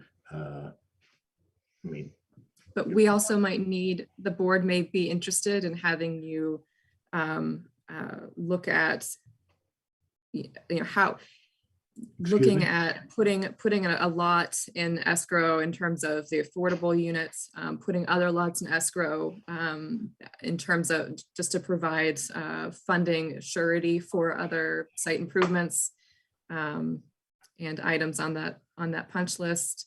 The reason that the bond has not been updated is because we have not had a peer reviewer on board for, I believe, over a year. So, so work we is- have this mix, it is a kind of a mix of the bond and then these punch list items that you can cross-reference. So I understand what you mean there, Andy, but. With due respect, the reason why there's not a need for an engineer is because there's no work left. So there is need for an engineer because our Well- engineer is going to review the as-built plans. You No, also no, owe our engineer I'm funds. talking The about, engineer needs to review whether the loam and seed wasn't properly installed. They need to review whether those handicap ramps, the ADA tactile pads were properly installed. They'll need to review other items such as the light posts that you're talking about. We need to have an engineer under contract. I think that you've got 3 or 4 residents here.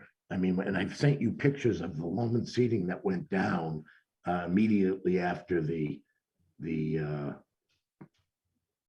berms were done. I mean, that was submitted, those pictures were submitted at that time over, I don't know, whatever it was, a year and a half, year or so ago, a year and a half ago. I mean, we sent pictures to the town saying, yep, loam and seating's done, here are the pictures. There's 30 pictures. And I think the residents that are on the call or the Zoom right now, they could tell you, yes, the loam and seating was done, the grass has grown in. I mean, it's not a big item. It's a minor thing. You've got the pictures. I mean, it's really not a function really that you need an engineer to say that there's dirt behind the berm and grass growing. Anybody can tell you that. I mean, we're talking. So what does the about- board, Okay. all right, so what does the board need? Would you like to move forward tonight? Would you like to have another meeting? What should we do? No, just to muddy the water slightly more here. So Andy made a payment in lieu of a lot for the first affordable unit. I guess one question is, at this point, can we swap that fee in lieu of for an actual lot? Could we basically refund that money back to the applicant and get ownership of a second lot there? No, I've offered you a lot for the second. No, and Andy, what I'm saying, so I know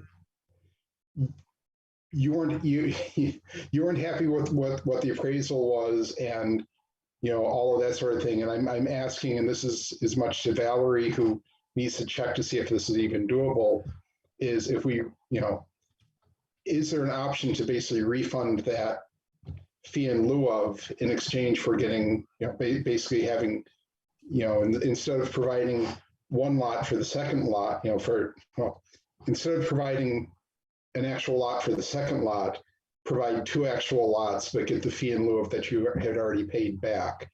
And that alleviates the money concern, and we can all move forward and get this done and out of the way. I would have to ask council about that, given Yeah. that it's that fund, that amount was, I don't know the exact amount. I believe it was in excess of $100,000 or $200,000, and it was given to the. I think it was about 138,000. So it was given to the Affordable Housing Trust. So in order to move that money back, right? So to have the town essentially move funds, or essentially even pay an applicant, that could require a different type of action that I'm not familiar with.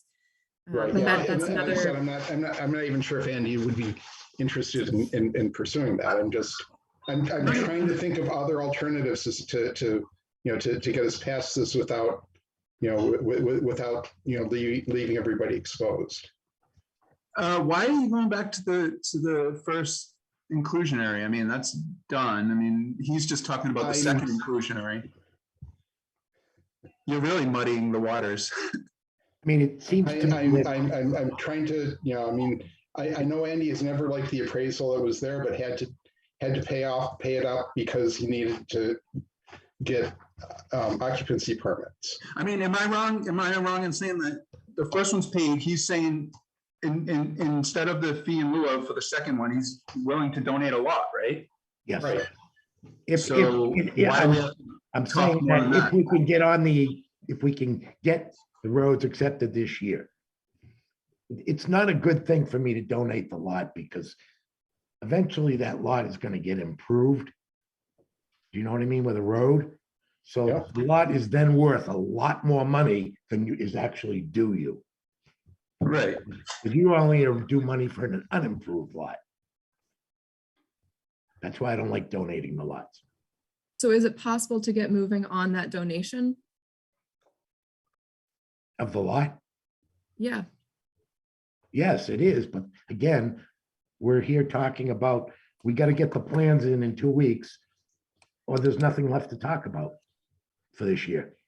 Right. I'm just saying, we also need some sort of assurance here. So prior to us releasing funds without I'm not being asking you to assured. release the funds. I'm asking for a joint. Okay, I'm sorry. I keep saying the wrong thing, but Because there's a for big us difference. to enter into a joint checking agreement, we need to make sure that. Valerie, how are these things, how are they connected? How is the inclusionary connected to that? I mean, the inclusionary is a piece that needs to be done, but I don't see how you're tying it together. Andy So is it's- tying it together. Keep in mind that the bond estimate says that the plans are worth 10,000, which by the way, that the real cost of it is 68. But keep in mind, if you release 10, seems to me like we could all agree that that's sort of what I'm entitled to. We're asking for 25. This is a $15,000 risk. That's all. It's not a lot of, it's not huge dollars we're talking about here. It's $15,000 more than the 10 that you would give me if you got the plans. So, and I have put on the table the affordable lot to clear that up. And the work and the development is done. If you look at the punch list, right, that the town generated as. Okay, we understand the punch list, Andy. We don't need to keep revisiting that. I think the discussion has to be the board now to decide what we want to do to move forward here, whether we want to review the bond sheet tonight, whether we want to have it emailed and we review it and meet next week, whether we want to even entertain entering the joint check agreement, and what amount we would,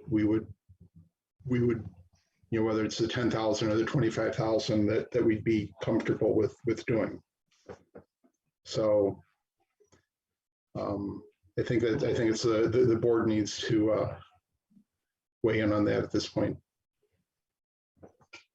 I think we should meet next Wednesday if possible. I am open to doing a joint check agreement for the 25,000. I want to see the language of the joint check agreement. I want to see something like Valerie said from Ross and Associates that details the as-built plans. I and can then show you that right now. I don't like it is. We are 3 items into a very long agenda already. So I don't want to review this right now. I want to take time and look at it. And that is what I'm willing to do. Okay, is there any reason, Andy, that us meeting next Wednesday is going to do something to your timeline? No. Okay. Thank you. I appreciate all the time tonight very much. I do. And I agree with Michael. Okay. Yeah, I'm that works. Pete and Eric, are you available next Wednesday? Yeah, I'm available, and like Mike said, I'm definitely open to giving back the 25K to get this done. So we, get everything we need lined up for Wednesday, and let's wrap this up or move it forward, I should say. Thank you very much. Great. We're trying to get the roads accepted because everything's done. I mean, it's really, not everything, the hard work out there is done. I think the only item is really this, the street light. I could show you the check that I've given for a deposit, but we'll take it up next week. I'll submit all this stuff. Andy, send all that as documentation, right? The more documentation we have for next Wednesday, the better. Valerie, do we need to vote on anything to meet next week, or just set up a meeting? No, it's fine. Okay. What's the best time for you all? 7:30, whatever works for people. Yeah, same time slot. 7? Yeah, that's That'll be fine. fine. Okay, 7 o'clock. So, yeah. thank you very much. I'm sorry that sorry for the extra work here. I really apologize. I don't know what to say. We're trying here. It's just, you're not making it easy here. Okay. Well, the next is an update from on the master plan and the results of the first public forum. So I'll turn it over to Bob Romer and Brian Boyle.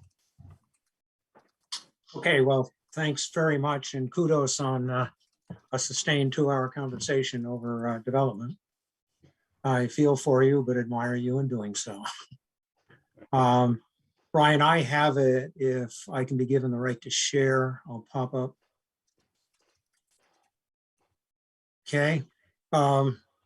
As Mark introduced, what we wanted to do is, among other things, give you an idea of what our overall timeline and process is, where we have come from, where we are going, and then the outcome of our initial public forum. This is a fairly simple and straightforward timeline that we put together, which talks about where we are. And we are at this point, having started back in 2019, as we celebrated the beginning of the pandemic, which has had a not insignificant effect on a group of volunteers whose time is valuable, but whose challenges have been increased significantly with the pandemic. But what we've done is initially put together the particular elements that were certainly in the 2006 master plan and will be in this master plan, although not necessarily parceled out in buckets as such. I'll just jump forward for 1 second to show them what you're talking about there, just so that they see those elements, and then I can go back to the timeline. Yeah, okay. Okay, these are the elements. Again, schools, cultural, I won't read through them all. Economic development has become a significant issue, an element of the master plan. Clearly, climate change has become a very significant cross element aspect of it. Land use, housing, as we all know, as municipal services and facilities as the town grows, addressing governance and finance, certainly with every aspect of the master plan, and then looking at what the implications are of our evolving demographics in the town, which we certainly know are changing, particularly age demographics, and then open space, and as we all know, transportation, and then ultimately water and sewer. So those are the basic elements that we're dealing with. Again, the master plan will not necessarily be broken out into each individual element. There will be a number of these elements that will cross over more than one, if not all elements. So we've created what the individual aspects of the master plan investigations will be. We created an overview, individual plans for each one of these elements.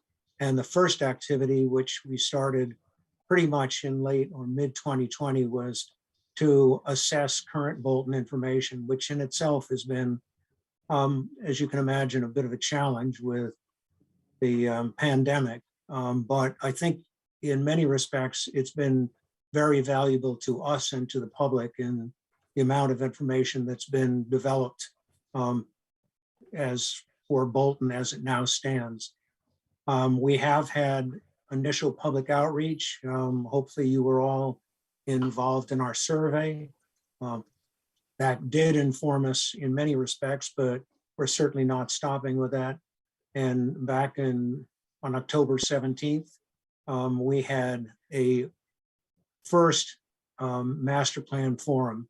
But preceding that, we had an outreach with Backyard Bolton. We've been going through media, paper media, as well as Facebook, the Bolton government website, and every other way that we can, frankly. We're now looking at the goals and strategies as we pull together the master plan. We're looking for outside consulting. We already have that, and Brian can talk briefly about that.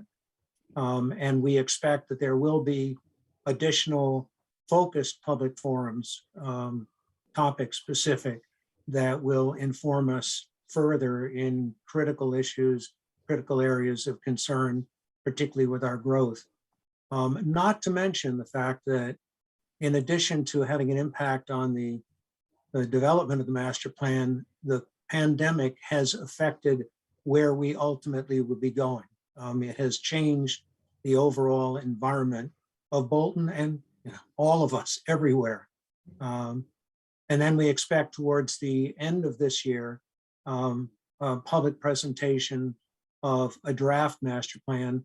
Again, not by any means cast in concrete. That's an interactive feedback. And then ultimately in 2023, submitting the master plan with incorporation of public comment and feedback to you, the planning board, select board, and ultimately the town meeting. So with that, Brian, if you want to get into looking at the major things that came out of our primary forum. Sure, and recognizing how long you all have been going so far, I'll be real quick, and then we'd love to just take any questions that you might have about the process. But so we did have our first major public forum back in October. The goals were basically to orient people to what the master planning process is, and then we had a bunch of interactive stations where we were able to take input from residents. We had about 50 people, not including members of the committee, that were there. And so I'm just going to quickly just show you one image to give you a sense of the feedback that we got. We had, I want to say, 8 or 9 stations. And so each station gave us a great deal of feedback. Let me know if you can see this. So we had a strength and weaknesses, opportunities and threats analysis, and actually folks came in and wrote down their comments. A lot of the stuff, you don't have to read this right now, but a lot of the stuff that's reflected here shows up in some of the other stations. So we had a station that talked about transportation, and you'll see a weakness that's listed here is talking about the lack of transit. So one of the other benefits, this was mentioned by Ralph Wilmer, who is from MAPC. He was there and he said, it's great to have these opportunities for the public because you'll hear ideas there that you haven't thought of before. So there was definitely some of that too. And again, I feel like we always have to thank Valerie for doing a tremendous amount of work behind the scenes to pull this stuff off. So anyway, thank you, Valerie. Thanks to Mark Sprague, who's a member of the steering committee. And that's it. Any questions that you want to hear or have for us? Yeah. Can you send us those slides with the material that you got out of the forum, just so we can get a closer look at it? Yeah, in fact, what I might do, Valerie, if it's possible, all of that material is saved to our Dropbox. So I think if she can somehow give you access to the folder with that material, that'd probably be the easiest.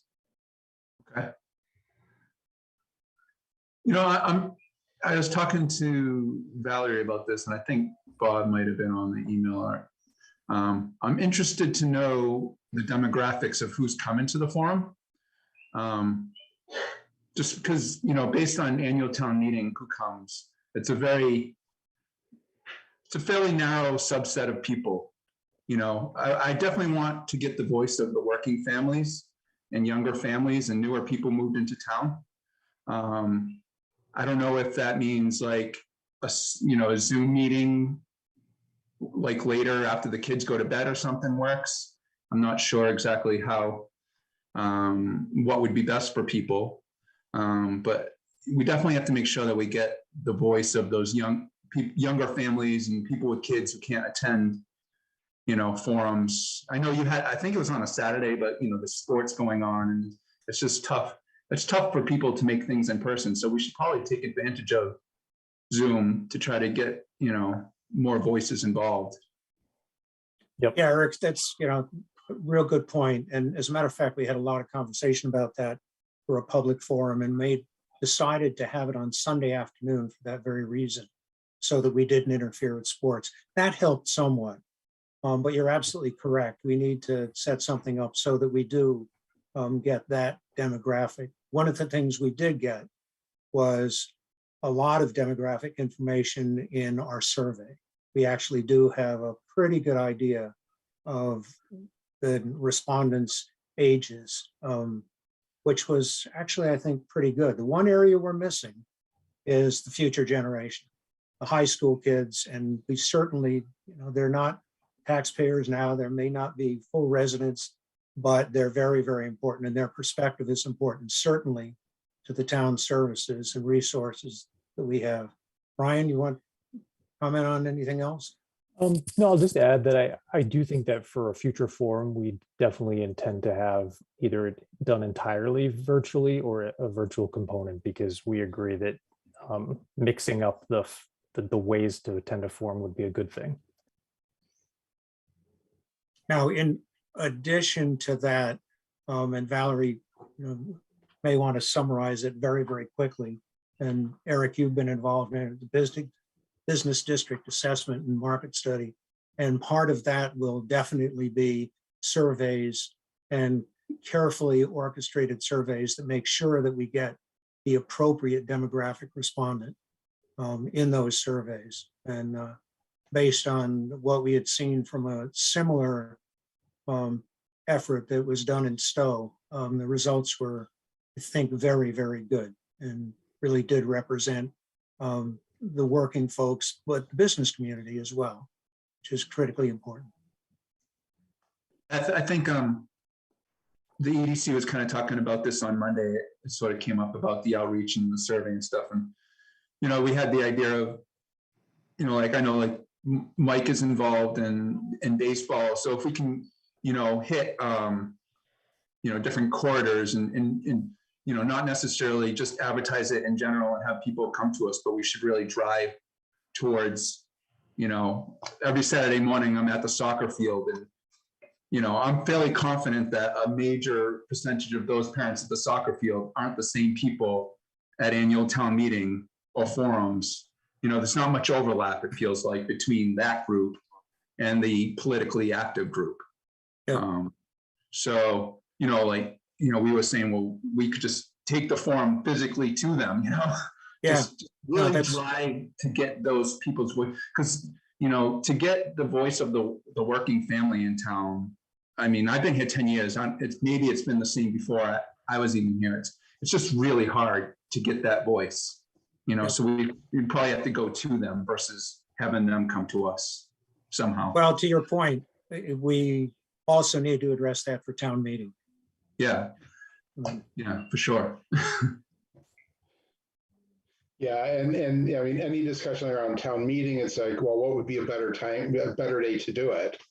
And no matter when whatever day of the week or whatever time, whatever ends up getting proposed, you get a bunch of people, I couldn't make it on a Saturday because I've got kid stuff, or I couldn't make it on a Sunday afternoon because I've got this, or I couldn't make it on a Thursday because, there's, no matter when you do it, there's always going to be people, but at least, and it is always an issue, to get the people that are not, I mean, there's a lot of people that just don't care, fundamentally, they have a house, they want, they just want to stay, come home, hang out with their family or neighbors and not think about any of this stuff. And like after, I mean, I know when my boys were in soccer, after their game was done, I wouldn't have wanted to hang around for an hour for a master planning forum. I was even just talking about bringing the survey to them, so. Yeah, I just know, I know, hanging around talking to a neighbor for 5 minutes was enough to drive my boys up the wall. So I couldn't imagine if I was anything more than that. So, but yeah, it doesn't hurt. We've done a fair amount of outreach on Facebook, but there's, 27 different, Bolton related Facebook groups. So, I don't know if we've reached out to the preschool mothers of Bolton or the, or other people like that. So, it's hard. You've been through all of this with trying to get people engaged for town meeting and such. And, there's people that just, the Facebook warriors who will, pontificate for hours on Facebook, but, couldn't make it out to a meeting if they had to. So, but Well, one of the things we did with the forum, Eric, was we identified the major groups in town, and there were probably 25 of them, and made sure that key people in each one of those groups was aware of the forum, and were urged to contact the rest of, that particular cohort. And yeah, we made some progress, but I think we've got to do a better job in giving each cohort a better idea of what's going on and advocate for it. It's really give them reasons why they ought to be there. Yeah, you guys are doing great work. I just want to make sure we get the entire range of the town's opinions. Yeah. Nope, we agree. Yeah. All right. Well, good night, everyone. Thanks for your time. Great. Thanks. And again, kudos. Thank you. Thank you. Okay, good. Now moving along, the next item is a discussion with Bruce Willer, Habitat Communities on a mixed-use development for Parcel 6B-3 and a request to expand the mixed-use village overlay district. How's everyone doing? Hi, Bruce. How are you? Okay, Greg Roy is here with me, and Tom Skane from Streamline Communities is here, and we prepared a market analysis. We had discussed at our last meeting, preparing a market analysis. We didn't get it to Valerie until this afternoon, so it's unlikely that anyone really had a chance to spend any time with it. But Tom is here to his group Streamline put it together for us, and we would like him to present the market analysis for active adult housing in Bolton. Is it possible to share the screen? Yes, you should be able to. I just shared it. Oh, you did. Great. I hope we're not going through all 22 slides in detail here. No, this is a very quick presentation. It's a quickie for sure. So you can see it, I'm assuming? No. Yeah, it is in our packet. I just noticed it there. Oh, okay, so. It's not on the screen though. Okay, I have shared it. We'll see if Zoom thinks you have. Let's see here. Let me try again.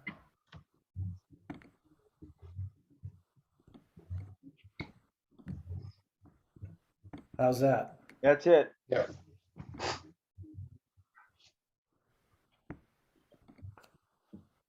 Okay, again, I'll move through this very quickly. Good evening, everybody. My name is Tom Scan. I'm with Streamline Communities. Just a very quick background on who I am. I founded Streamline Communities about 18 years ago. Run the company. In essence, it's a brokerage company. We provide real estate advisory services as well. I'm the founder of the 50 Plus Housing Council via the Builders Association of Greater Boston. I've done well over 300 residential market studies, licensed in New Hampshire, Maine, Mass, Rhode Island.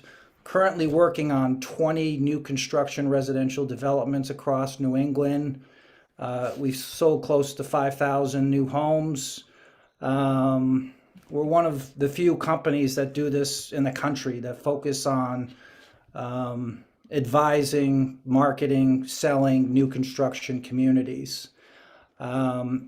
Bruce had asked us to look at the active adult housing market in the Bolton and surrounding areas.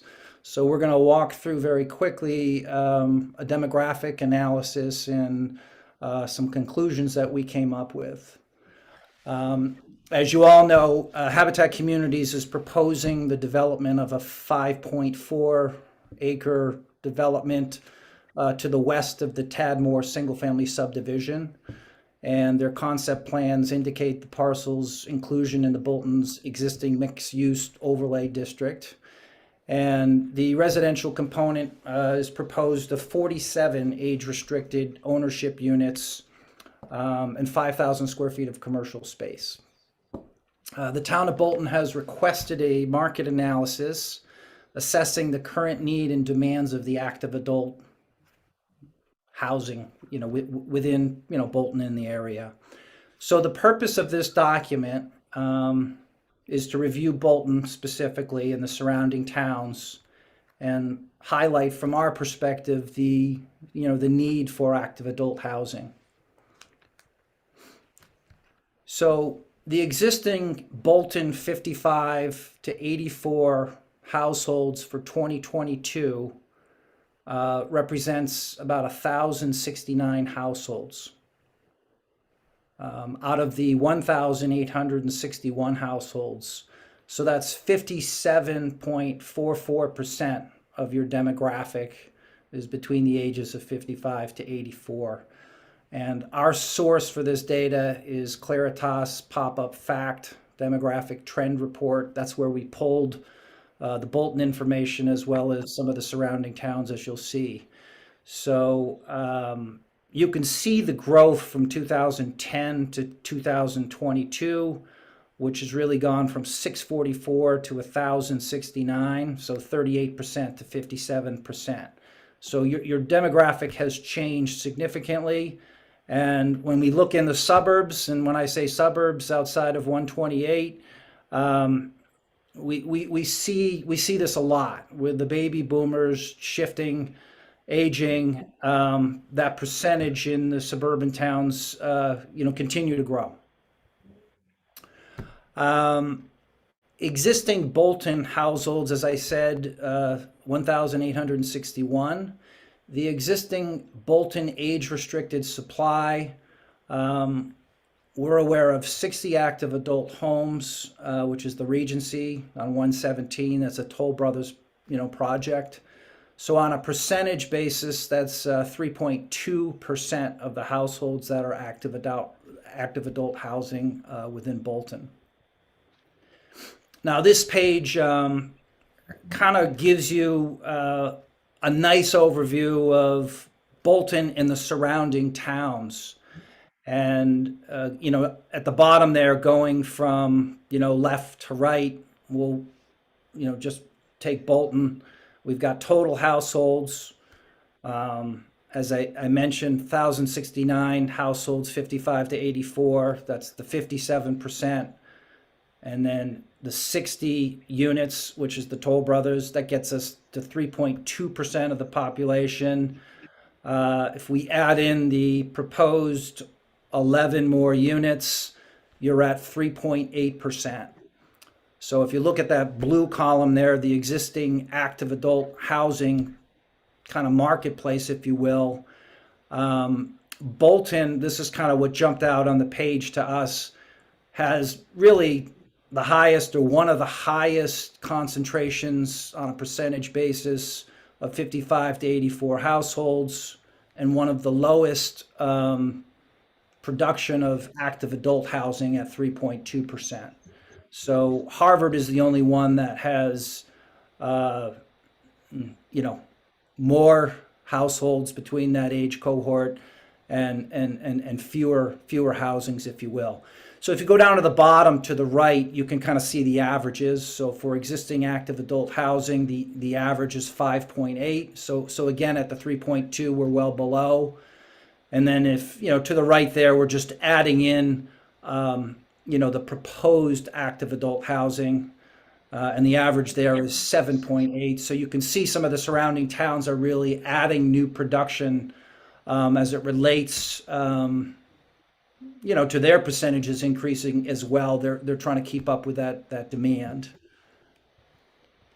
So on a national basis, and again, we only have a few more pages here. So in 2019, the millennial population, which is 74 million, overtook the baby boomer population. A lot of people think the baby boomer population is the largest, and it isn't anymore. It's the millennials. So 20 years from now, the millennials will be 43 to 59, and Gen X 59 to 74.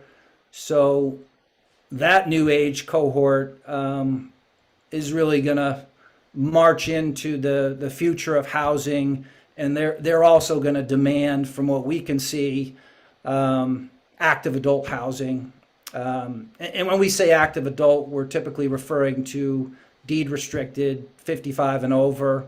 And in some cases, some towns are doing age targeted, so first floor masters to kind of appease that population and keep that population within their town. So we just broke down Bolton here, the population shift a little bit more. So again, 55 to 84, we went through the existing numbers, 1,069 in 2022. By 2032, that's going to grow to 1,268. By 2042, that'll be 1,320. So we're looking at a 251 households higher than 2022 when you go out 20 years, basically. So what we're saying here is the demand for active adult homes will continue to grow over the next 20 years, because of the population growth, and there is, not just in your town, but every town, there's a short supply of active adult homes. At the end of this presentation, you can look at a lot of the sales activity for active adult homes within Bolton and the surrounding towns. There's been 140 sales. So there isn't not a lot of new product right now. There's some new product coming on, but it absorbs very, very quickly. So, just to kind of conclude, our purpose again was to review the surrounding towns and highlight the need for active adult housing. So just to wrap up our key findings, the high percentage of households coupled with the low percentage of active adult homes has created an imbalance within the Bolton marketplace. So as we, noted, Bolton has the second highest percentage of 55 to 84-year-olds at 57%, and the lowest percentage of active adult units at 3.2, with the average being 5.8. So there is an enormous demand for housing, active adult housing, that is, in Bolton when we compare you to the surrounding towns. And we think this imbalance will just grow over the next 20 years, as the population grows and, the demand for this housing continues to grow. So that's it.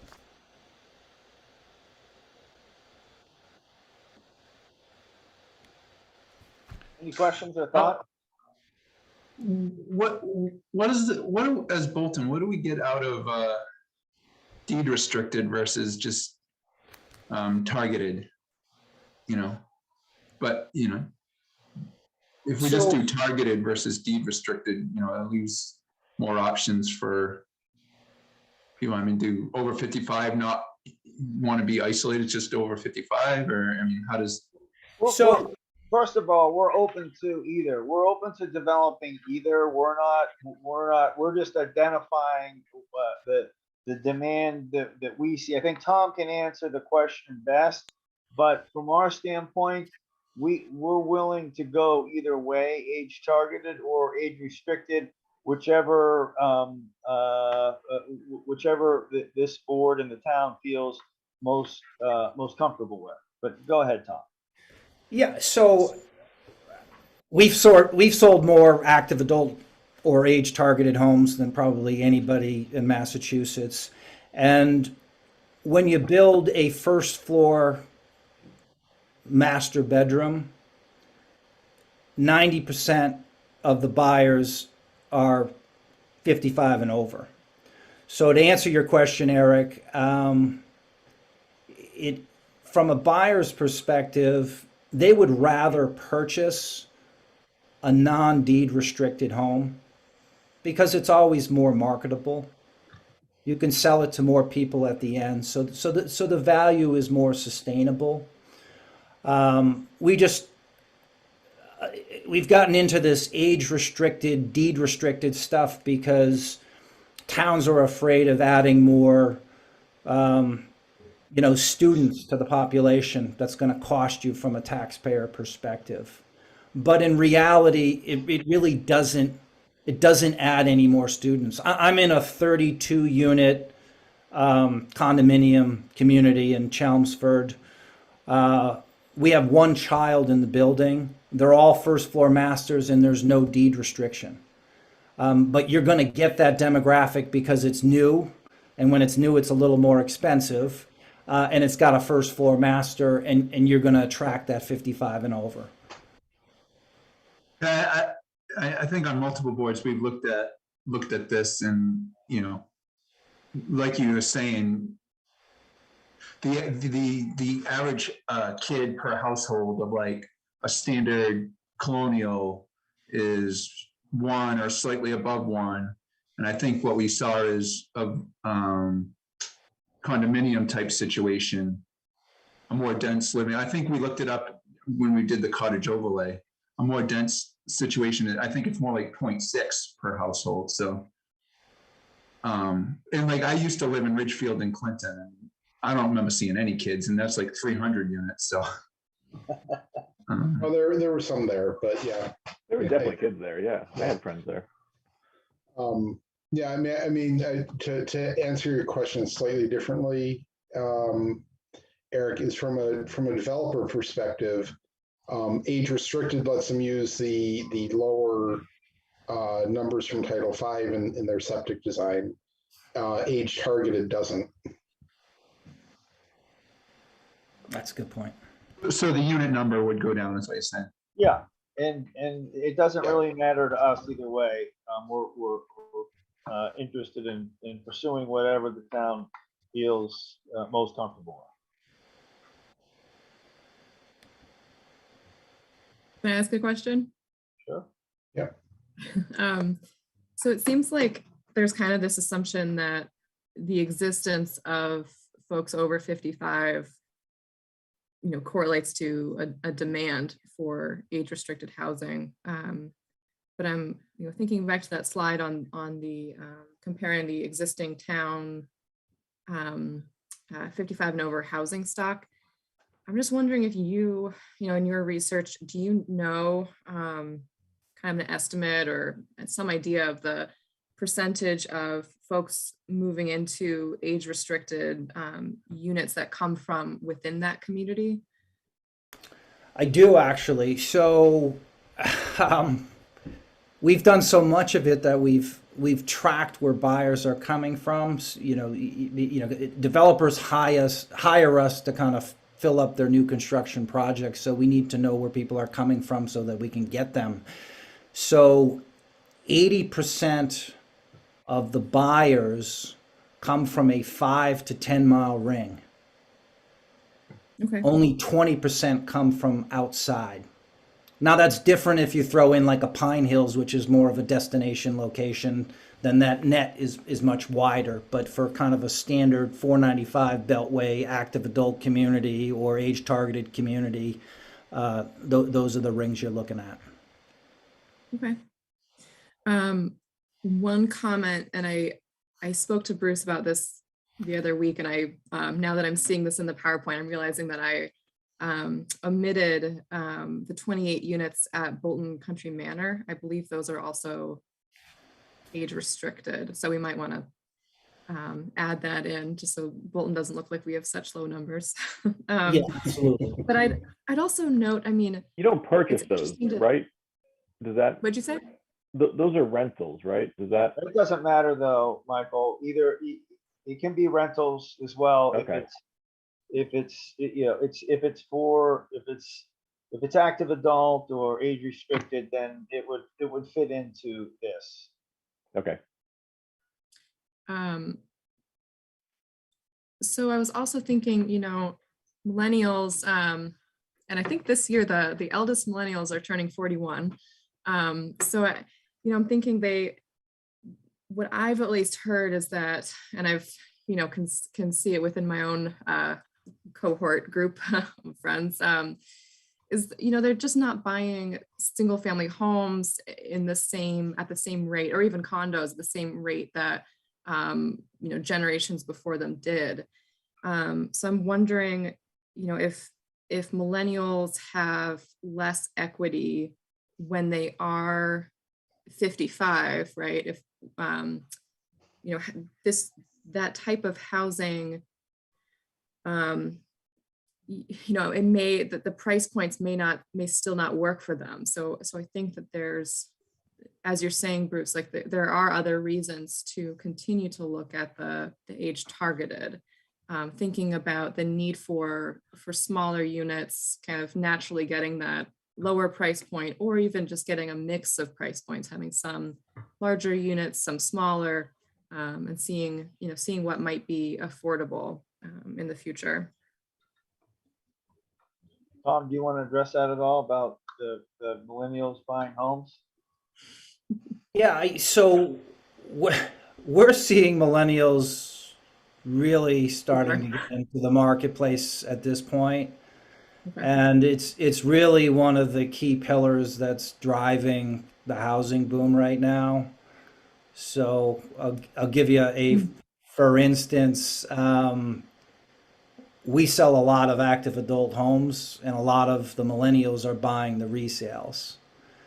And I think the pandemic has accelerated that process.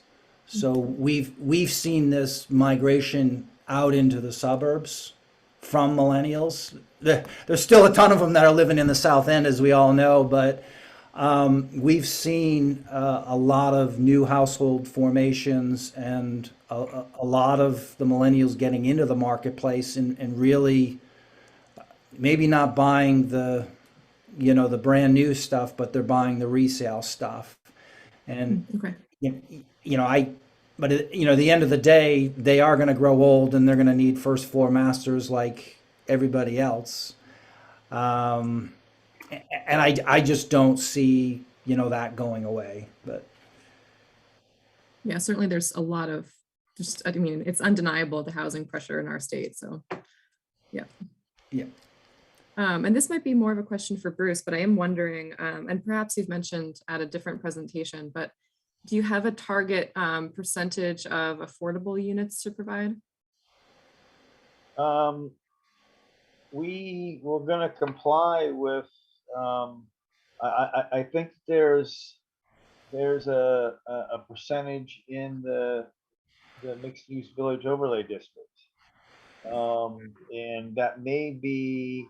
I'm remembering it being around 15%. But I haven't looked at it in a few months. But it is. I believe it's addressed in there.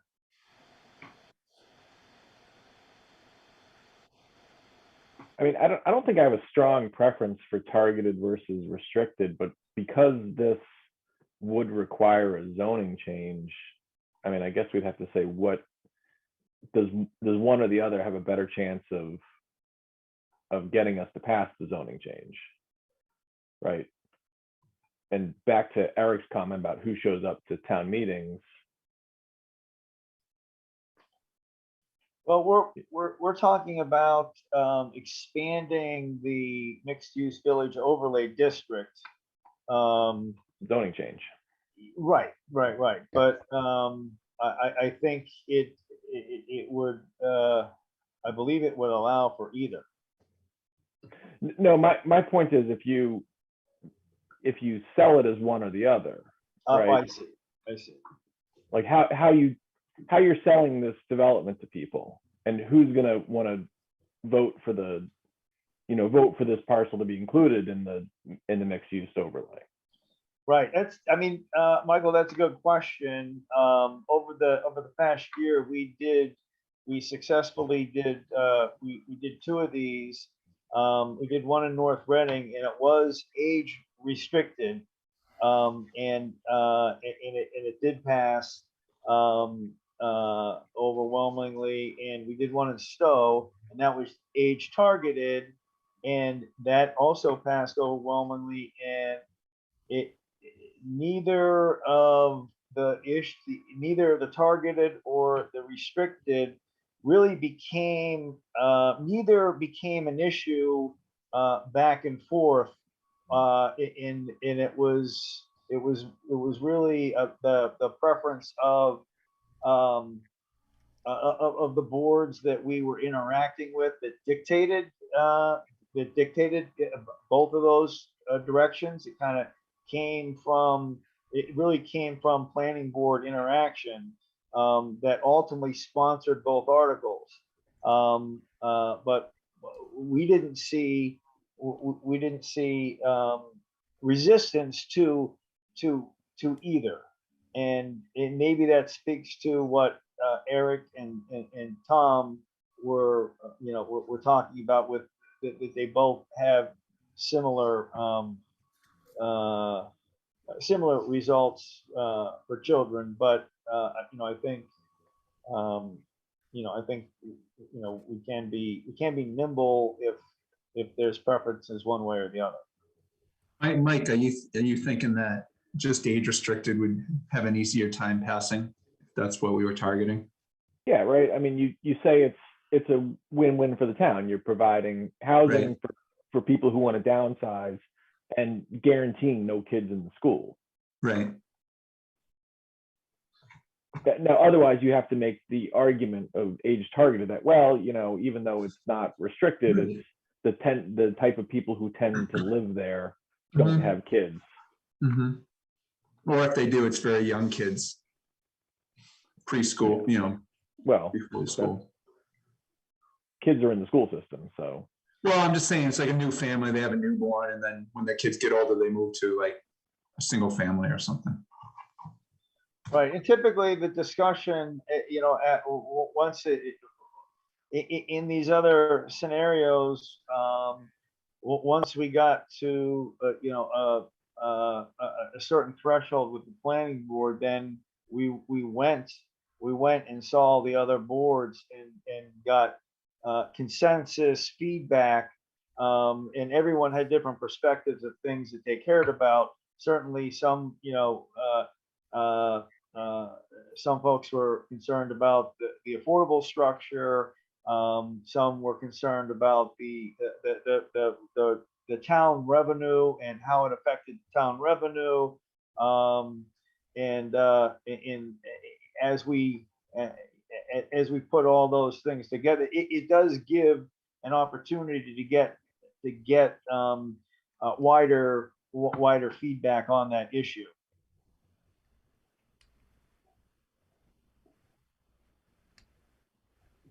We do have, and to muddy the waters, as for Mark, we do have the 40B as well, which could technically be over 55s might like that as well. it's a similar type, similar type development, so. That's which one? 230 units. Yeah, that's not age another restricted though. 40. I know they're not age restricted, but it's a similar living situation is all I'm saying. Right. Most of the 40Bs are considered family housing, and that's sort of the point of the affordable component is mostly targeting this affordable piece. But certainly you do get you're going to get some active adults in there, but I don't think that it's going to be specifically structured as an active adult community. But certainly you'll get because there's the buyer pool is of active adult people is so big, and it's a new development. You're definitely going to get active adults, but you're going to get a whole bunch of you're going to get a wide parameter of people there.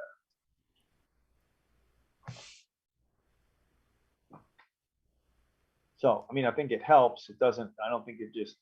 I don't think it.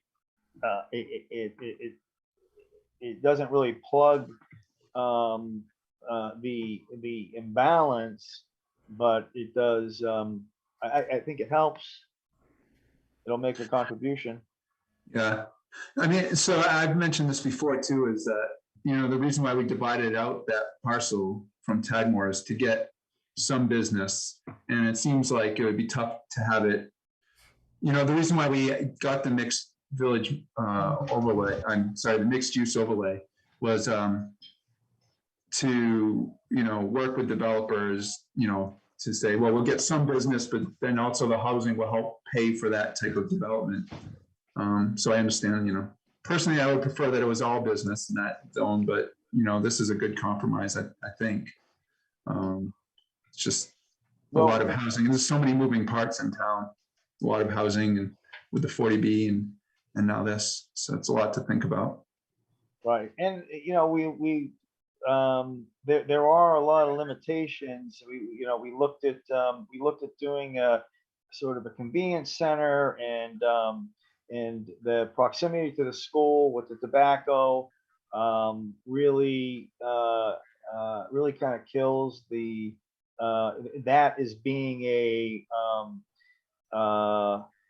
strong anchor. A different kind of convenience center could exist, but not with the same sort of financial strength and to support and to anchor development. And then there's limitations. There's a lot of limitations with regard to restaurant scenarios that do limit what can work financially. So we're trying to balance it off, and I could see this being the balance shifting and it being less than, as far as what we have out on the table. I could see it being less active adult units and more a larger retail commercial center. We're really trying to identify what we see as the most robust need to satisfy. But we have flexibility. We want to work with you guys. We want it to be something that you and the town really love and think works and meets the needs of the community. And that's what we're here to try to find, the balance in place with this group to get things started off. So, but Eric, I could see an expansion of that retail area and a shrinking of the number of units to balance that off. I think we started where we were because there's so much demand that we see all the time, every day, and the combination of COVID, pulling back sort of the retail opportunities and the limitations of convenience center and in some of the food options, raised a lot of a lot of financial concerns, but I think that there's a place where we address both needs in a way that is really helpful for the town, and that's that's what we want to try to settle in on and figure out with you folks.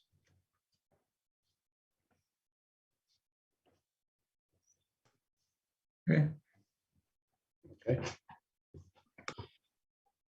So I've been talking with some of the neighbors about being involved in this. I've had 3 or 4 conversations with Frank Chido, who was possibly going to come to the meeting this evening. It doesn't seem as though he was able to make it. I don't really want to put words in his mouth, but it appears to me that he is very interested in the overlay district. He wants to make sure that somehow the process doesn't dilute any of his existing rights. That would be his only caveat and concern.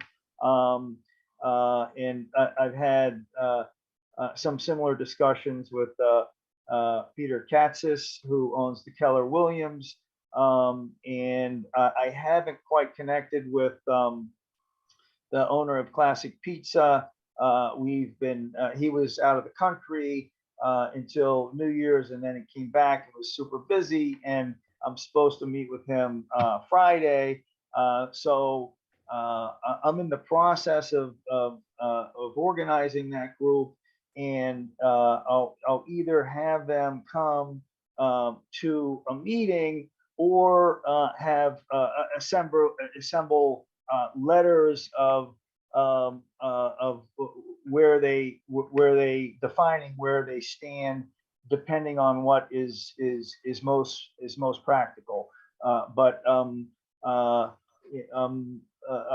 couple of weeks away from having that piece together, so I can share it with you.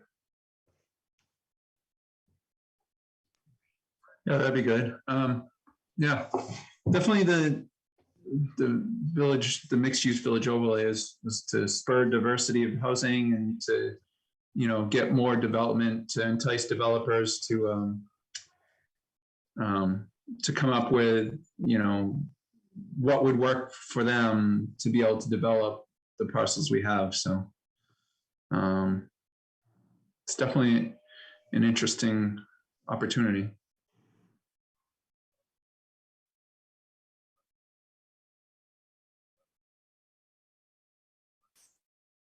I don't have any more questions, so. Okay. I see Mark just.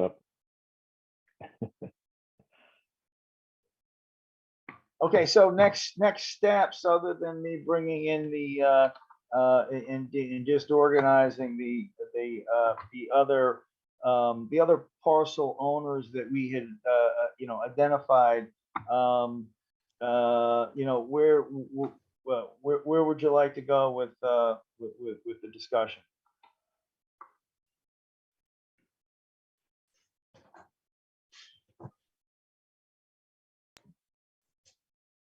Mark? Why me? No. I think one of the things that kind of as the board, we need to decide, and Yeah, I mean, I know that, your time frame is you want to do this, you want to, revamp the mixed use village overlay, at this coming town meeting, and This you know, coming we town also- meeting might be, that might be too soon. Yeah, that was what I was gonna, I didn't know what, I mean, Yeah. realistically, I mean, it's a pretty major rewrite of what's in that, in the bylaws for that.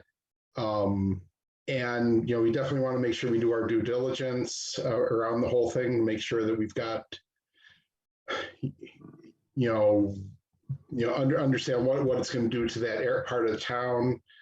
Not just your development, but if, some of these other people also, do some sort of mixed use development, we've got a bunch of legwork that we need to do. So,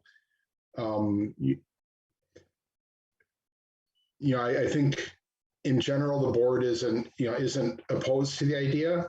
I'm not sure that we can get it done I don't think we can really get it done for this year.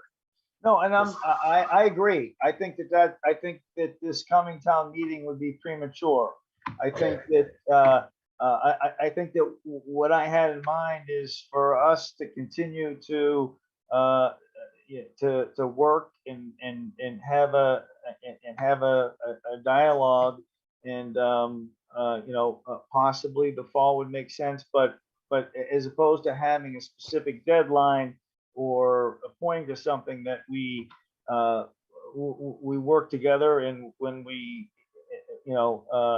when we get there, then we organize towards the next town meeting. Yeah, I mean, I would also say a rush to town meeting would definitely be to the detriment of it passing. If I've learned anything from town meeting, is that if there's any question in the validity or the need for something, it'll come up tenfold at the town meeting. And once this questions start to snowball, things go downhill fast. But I think the spring would be premature for sure. And I was not targeting the spring. Okay, yeah, I wasn't sure what your timeline was looking like, and wanted to make sure that we were all, it sounds like we're all kind of, I don't know if there will be a special one next fall, but certainly, the next spring one. So right, spring so of 23, and that gives us the time to do our legwork. It gives us time to draft changes, really talk to a lot of the neighbors and a lot of the more vocal attendees of town meeting who can derail things, so I think that and also kind of in parallel with this, we've got our master planning work going on, so it gives us time to kind of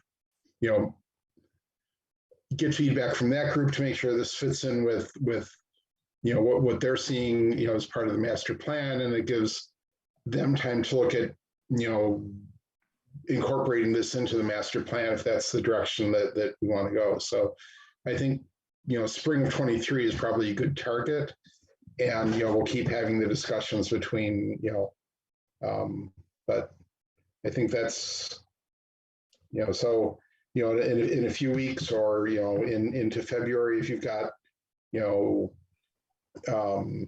if we want to have a wider discussion with some of the other property owners, I think that would be great to understand, their, make sure that we address any of their concerns or questions. And then we'll just kind of keep moving along from there. Yeah, I agree. I did have a meeting last spring with the Master Planning Steering Committee that I thought was very productive. And then so Valerie, and then I wanted to go back, and so we left it in the spring that I was going to come back when I had architecturals. Then they said, we'd love to have you come back with the architecturals and see what things look like. But then when I talked to Valerie about that, the feedback was that they really didn't want to meet.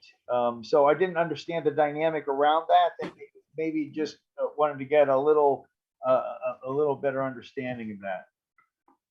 Sure, yeah. I think the rationale for choosing not to meet early on in the process is that, you know, they're not a regulatory body. So they, I think the feeling was that they did not want to react to specific development plans. I think the idea of expansion of a zoning district, or, you know, what to do with a specific neighborhood is a topic that they may be interested in discussing further. But I think that perhaps, you know, maybe I misrepresented the kind of conversation you were looking to have, but I think that they are more interested in talking about land use generally rather than a specific proposal.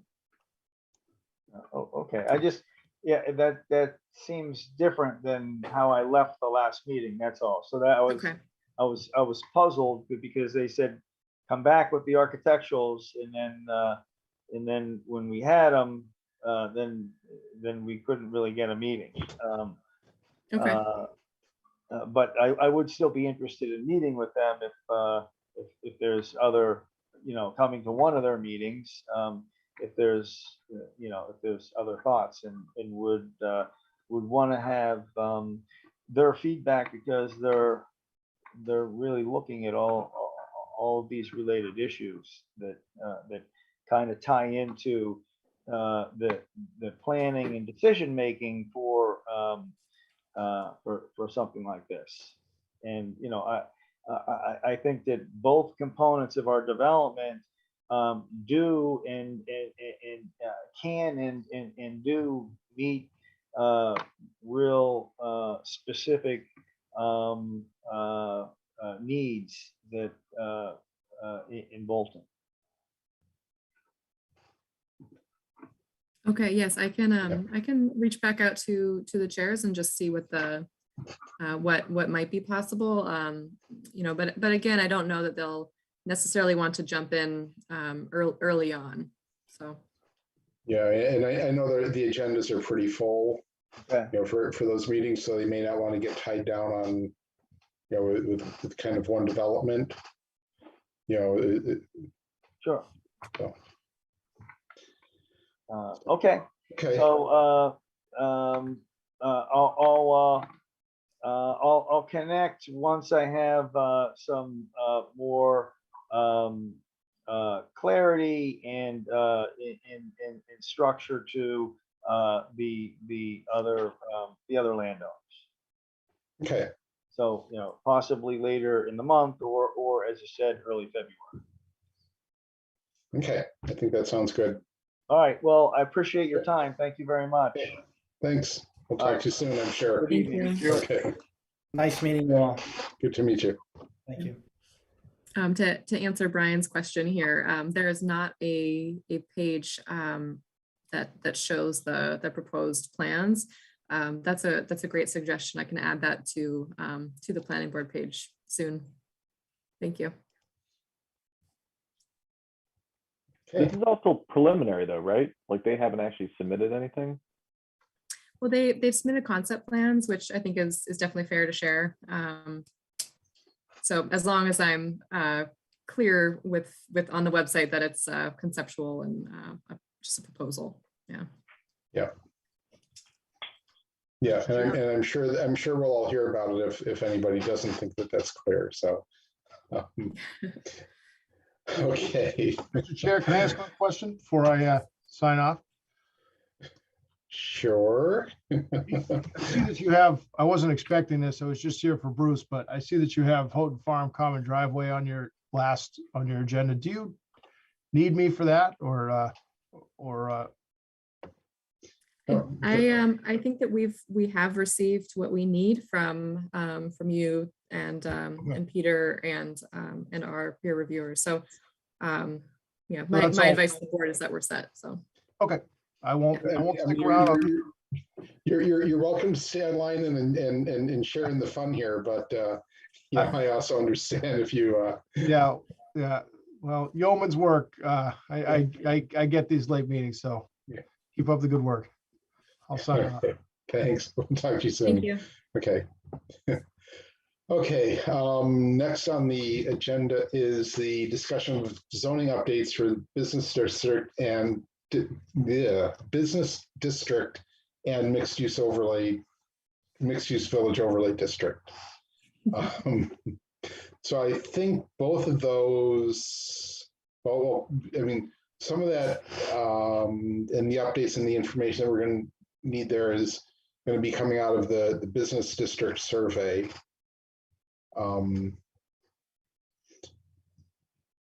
Yeah, so I was, I'm hoping that, and I know that this is a late hour here, but I am hoping to be able to learn more about what members' goals are and just what your thoughts are on expanding the district, just generally, and what what are the possible benefits or obstacles to doing so. Are you talking about the mixed use village overlay or just, I don't think there was any talk of expanding the business district. I mean, residential is residential, I think, but you're just talking about the mixed use village overlay? And so I guess part of this is coming from, anticipating a zoning request coming from the proposed warehouse at 500 Main Street. Okay, I thought you were talking about, I figured we would talk that in the next agenda item.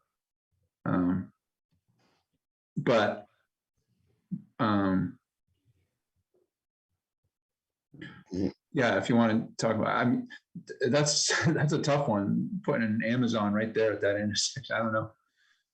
I think that would take me more than 2 or 3 months to digest for the town meeting. I don't know. How big is that parcel right there? It's 27 acres. And that's not the one that they're always talking about, the gas station, is it? This is a different one. Yeah. The one where they're talking about the gas station is where the gas station is. It's just a small little piece up front. Yeah, it's all back behind Country Covered. Yeah, it goes along the highway. I watched the selectmen's meeting. I forget the exact numbers. It might have been like 500,000 square feet. I don't know, maybe Valerie knows that, but yeah, it might be more than that. Yeah. Yeah, and they were talking about their own exit onto the highway. Was it Amazon? Yeah, I think so. Yeah. I thought they were doing one over on 70 in Lancaster. They're taking over the world, Mike. I think the Lancaster project might be a target, but I think that they are designing a warehouse for e-commerce. And I think, so it's good to, I appreciate knowing that the board is not interested in reviewing the mixed use overlay district for this town meeting. That's, I appreciate that. But I guess I'm also wondering about kind of what the board wants, the process to be going forward and how we continue to address these kinds of concerns. So I'm thinking, as Mark mentioned, we have this business district assessment coming out.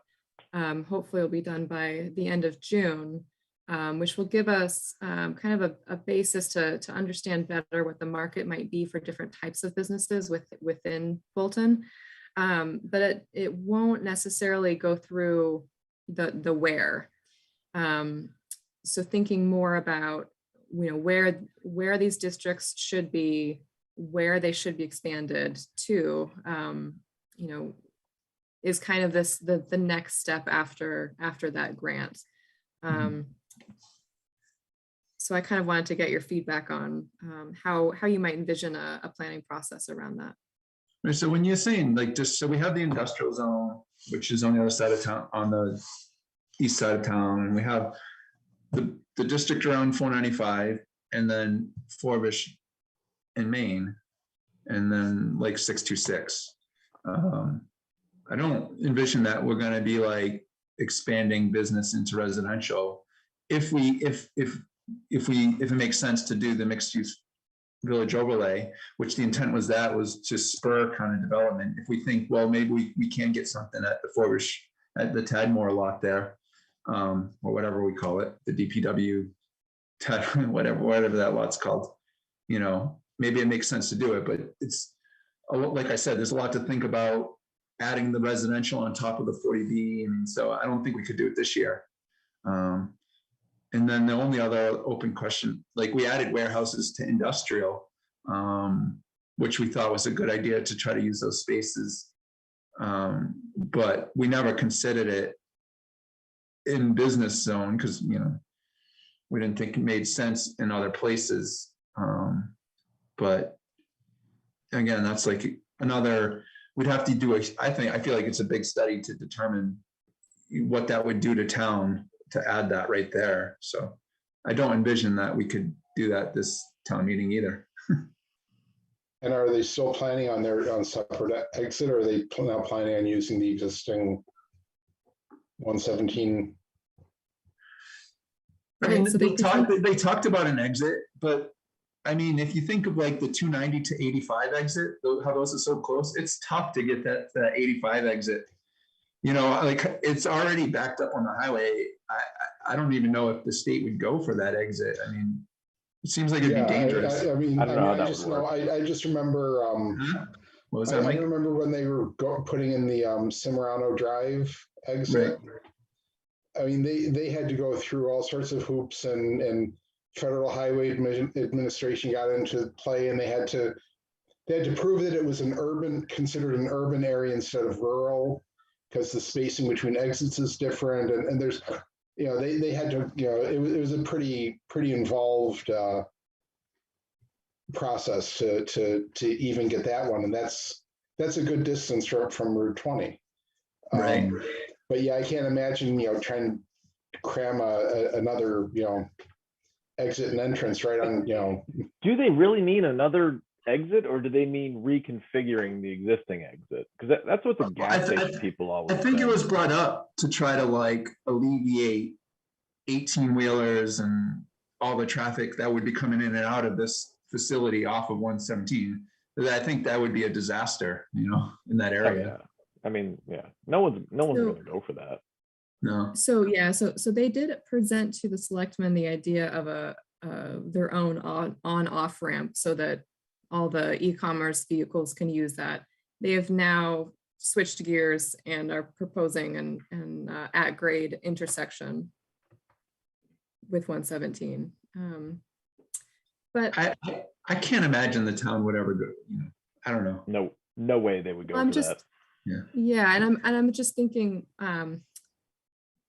so beyond that, you know, I think that we do need kind of this, you know, rather than reacting to individual proposals, you know, we may want to, you know, undertake a process that's a little bit more comprehensive, that is really looking at all of the business and commercial parcels, and really thinking about what, you know, what the best configuration is of those spaces, and you know, where could we get a little bit of economic density, you know, what parcels might be best for infill development, you know, where might it be best to have mixed use, and really kind of rethink the zoning districts that we have. I'm so jealous when I look at Lancaster and they have Route 70 there, and Harvard where they have like 111 going into Ayer, and they have like these really like business industrial districts that make sense because they're nowhere near most of the rest of the town and the residential stuff. We just don't have that same, like we have no geography like that here in town. Oh, I guess you could say the only area that's somewhat like that is just Paragon and Cobham. Yeah, right. But those are already business, right? Yeah. There is a parcel, which I think, Valerie, you got some interest, some emails about. There's I don't know how many acres it is, but to the east of Cobham, there's another industrial parcel. Right on the Stowe line, I think. Yeah. Where that, like the construction equipment places. Almost across from that. Yeah. Oh, okay. On the right side, going east. Yeah. That would So be it the might only be- area. Go ahead, Valerie, It might sorry. no, it's okay. It might be worth looking at other towns that have those like the linear commercial centers, right? Because I think what my interpretation of what you're saying is we don't have like a gridded area that you can really get into, have shared parking agreements necessarily, but we have a more of a linear strip that could be rethought to be something more like what you might see in West Acton or in Groton, but we'll have to, it could be worth kind of talking about our kind of our visual preferences and what you might want the business area to feel like, as well as thinking about where. Yeah. Because there certainly are. So I feel like we did this back in 2013 or whenever it was with the mixed use village overlay. And that's what we thought, smaller businesses, like, multiple pads, the rural kind of look and feel like what the Clinton Savings Bank kind of did, that type of building, with some housing and stuff. And, that's why we did the mixed use village overlay. But there was never any takers really, besides potentially this Habitat one. And that's there's been no so- development to the point of we're losing the office park to 40B. I think if it was up to the Canes, that would be a 40B as well. So I don't know, and we don't want a 750,000 square foot warehouse right there either. So I don't know. Okay, I think a good first step is, I know you have your grant going, Valerie, with doing the study on that main business district and seeing what types of businesses could make it here. I think it really does come to like, the master plan and trying to figure out, I just don't see that there's any direction for this town meeting that we could do anything besides some small things that I have in mind, but I don't see anything, even like, I don't know. We're just a ways off from making any decisions. We have a lot of work to do, I think. Eric, that the Bolton office park, that is going 40B? Yeah, it's gonna be like 230 units. I think one of the pods is staying, right, Valerie? Yep. So yeah. So essentially, what was going on there is, I think rather than looking at that as a 40B taking over, it's more that I think Erica had reached out to the business owner a couple of years back and kind of found out that there was a 50% vacancy there. So, and that was again before the pandemic. So before offices, kind of lost a lot of their value. So the owner has decided to allow this developer to propose the 229 unit comprehensive permit, which is currently in the public hearing process with the ZBA. So they're taking down they would be taking down the building toward the back, and then the building toward the front toward 117 would be remaining. But again, that's, if they were struggling before the pandemic, they could be looking for other development opportunities for business in the future. So, even knowing that the mixed use bylaw is really only 5 years old and the last 2 years has been pandemic, I don't know that we've seen that the bylaw as it is does not work, but it still may be worth, now that we have Bruce Wheeler kind of showing us what another plan might look like, it is worth kind of revisiting what those goals are and what more we could get. I might just draw your attention to Brian's comment in the chat here.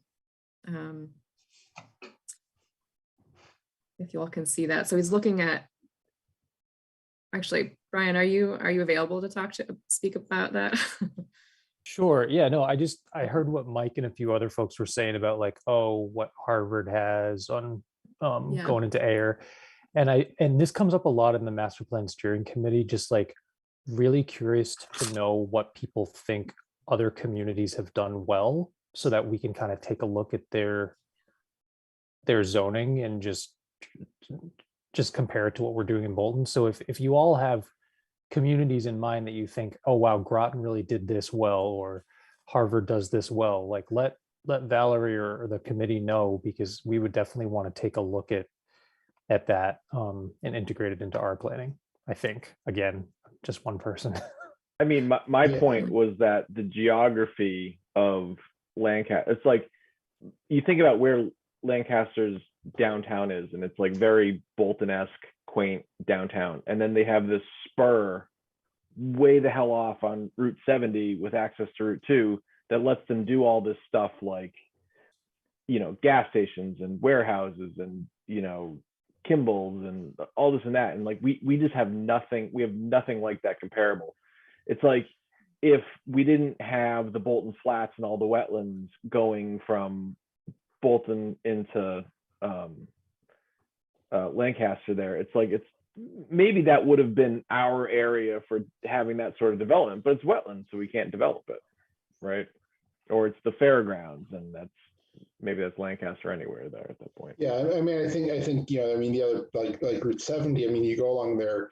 There's at the 117 end, there are some houses, but you know, when you get not very far up there, there's really no residential. You know, there's no residential some, but not you have many. to deal with. Yeah. You know, where on 117 do you have that?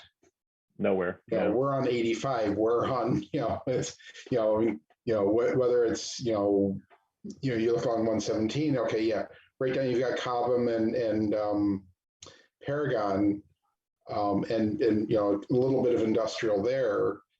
You know, but then, you know, right up against that, you've got Bolton Spring Farms. You've got, you've got other, you know, residentials and historic, you know, farms and things like that all along that, all of our roads. So we really don't even have that opportunity in a lot of ways. You know, but looking at, you know, so, you know, one question is what can we do to make better use of the business space that we have, the business zoning that we have. You know, and one thing I was just thinking when Valerie was talking is, you know, it may be worth looking at whether like Bolton Office Park should, you know, would that be a good candidate to include into mixed use overlay? Because with the 230 apartments, you know, it may make sense to, you know, there may be enough density there that other businesses might be interested in you know, locating in the, you know, if he decides to redo the front building as a, you know, whether it's a 40B or mixed use or whatever, you know, there's now a density of people there to support businesses. Yeah, so they are in the overlay, Mark. I mean, are they? Okay. Yeah. They're just... Actually, I think like a few years ago, they did come, they had some thoughts of some, you know, like a little retail space. So, you know, maybe we can touch back base with them and see if they would be interested in including it. I mean, in my opinion, the only area that we could really have like a little pocket of economic development of the types of businesses that people want in town is that Forbush Mill area. I don't really see any other area that would really work out. You know, somehow if we could have some focus, you know, some type of bylaw that really generates interest in that area, and we can, you know, I don't know what we could do, but you know, if we have, you know, somehow if all that whole area could be, you know, looked at and redeveloped and stuff. I know that's not included in that grant, Valerie, but you know, that area is of interest, I think, and I don't see any other really place where economic development could really go at a smaller scale. The Keene property, I was going to say, having the DPW there, like, just kind of throws a wrench into everything, right? Yeah, that's got to be moved to the highway. I hope, Brian, if you're still on, oh yeah, there you are. we got to move the DPW to the highway area. I don't know if that's been talked about at all. I think a little bit, yeah. It's on the radar. Where? I mean, what land do they have to do that? We have municipal land along the highway, on the west side of the highway. Like you get there, there's like the access road behind the lacrosse field, I believe, like where the cell tower is. Where the cell tower? Oh, that's our land in back there? Yeah. Yeah, how much of that is wetland? Yeah. I don't know. I think a lot of that's pretty wet back in there, so. I don't know. I'm just trying to. I'm not sure. I'm not sure I'd want to store the town salt supply on top of the wetlands, but. Or even like you know, if it could be up where the transfer station is somehow, you know, if we can fit it up there somewhere. Pave over the landfill. That isn't a discussion for tonight. No, I know. Well, I'm just saying. Yeah. Yeah. This meeting is never ending, so why not? Just keep going. Yeah, let's just go. It's the first all-night meeting. Yeah. 5-minute coffee break and we'll be back. We'll start. Is this a filibuster rules? Can we just keep going? Poor Valerie. Poor Valerie. Yeah. It's all being recorded. She can just disconnect and watch the rest of it later. You know. Anyway, so yeah, I mean, I think we do need to. I mean, this is, you know, this discussion may be better suited for after we get the results from the business survey. And actually really try, you know, over, you know, late spring and into the summer to really start, you know, really give some thought onto this.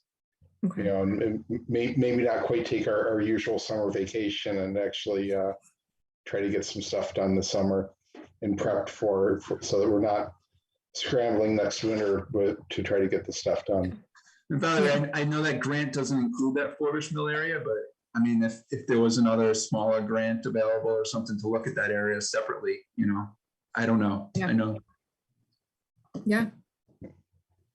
Yeah, I'll be looking at all sorts of grants, trying to get some things moving. So, yeah. Okay.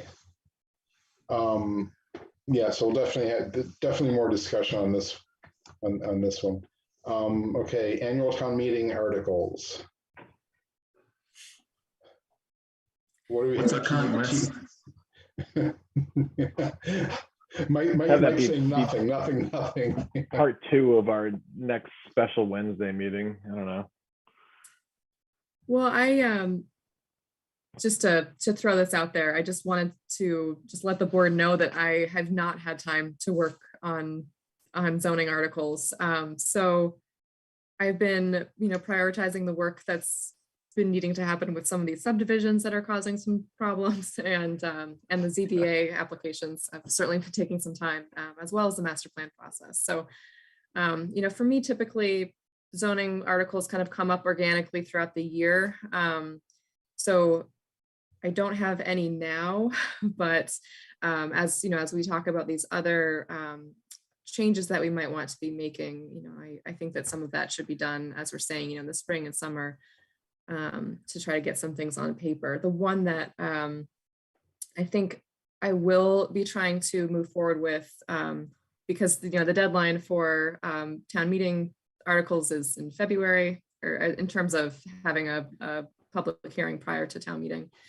So it only gives me about a month. I think, so the building inspector and I have been discussing the need for a container bylaw to kind of give him a little bit of enforcement capability for some of these kind of industrial looking containers that are being stored permanently on residential land.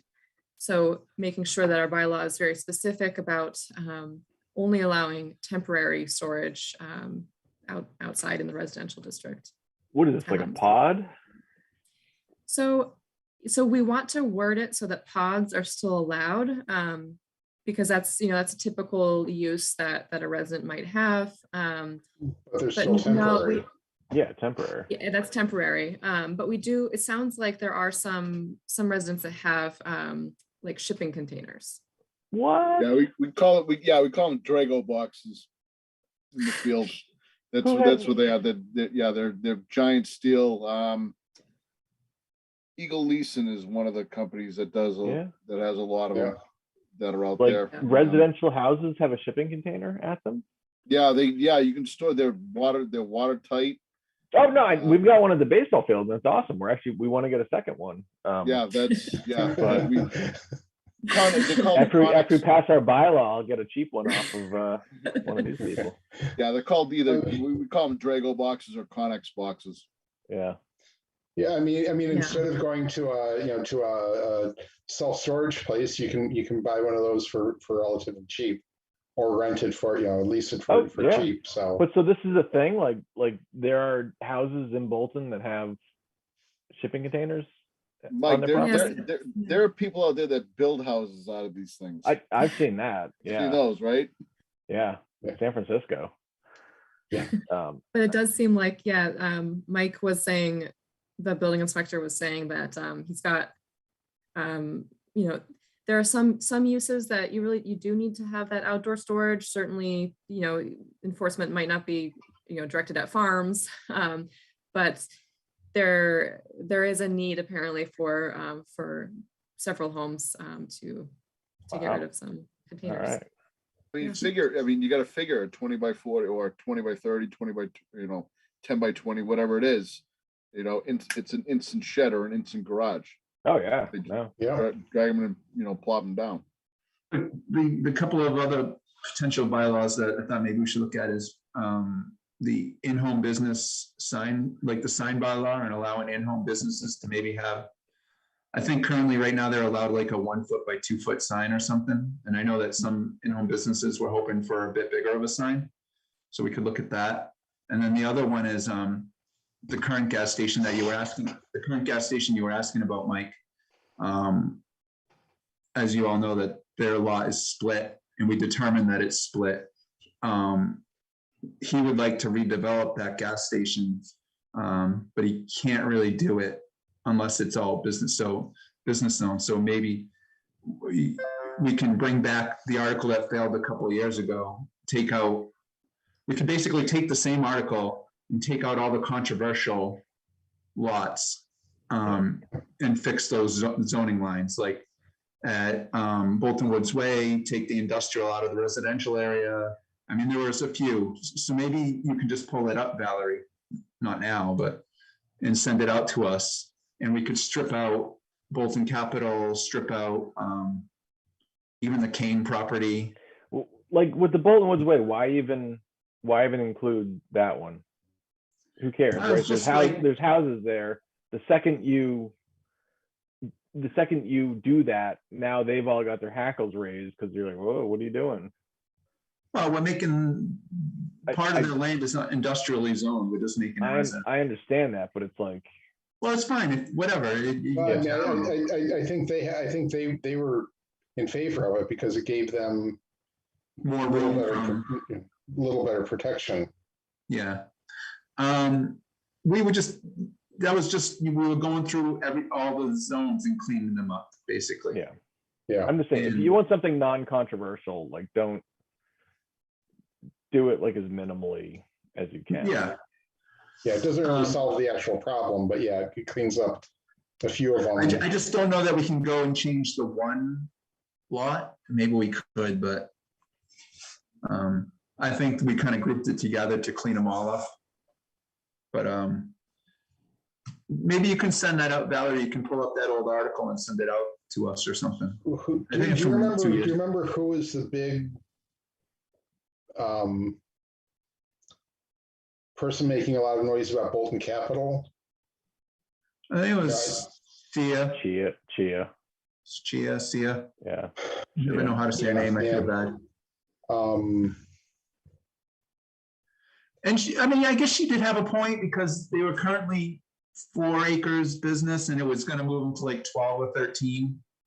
And that was more than a cleanup, So I sort of understand where she was coming from, Well, I can see what I can pull together, but again, I think I have a month. Well, that one's already written. So what I'm saying is we could just strip out the controversial stuff. It just might be something easy. We just send it out so we can look at it. Or you just look and say, well, this year we'll just deal with everything east of 495. And that gets rid of all the controversial ones and solves the other problems. Yeah. And then next year, we can, address another chunk of them. And because really no questions came up. The only questions that came up were Bolton Capital. Yeah. And I think that was the main one, really. Yeah.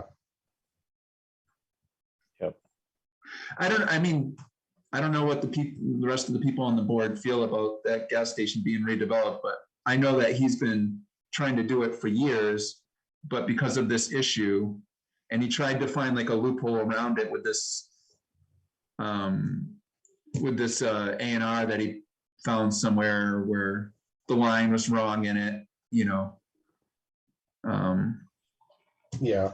If you don't carry the way, I mean, then can I he guess we not don't come need to the address it. board though, out Huh? of curiosity? I mean, shouldn't he come to the board and make this case? Like, is he doing this through EDC? I or think just he's talked to Valerie. I guess we can ask him to come. Yeah, he hasn't specifically asked for a zoning change.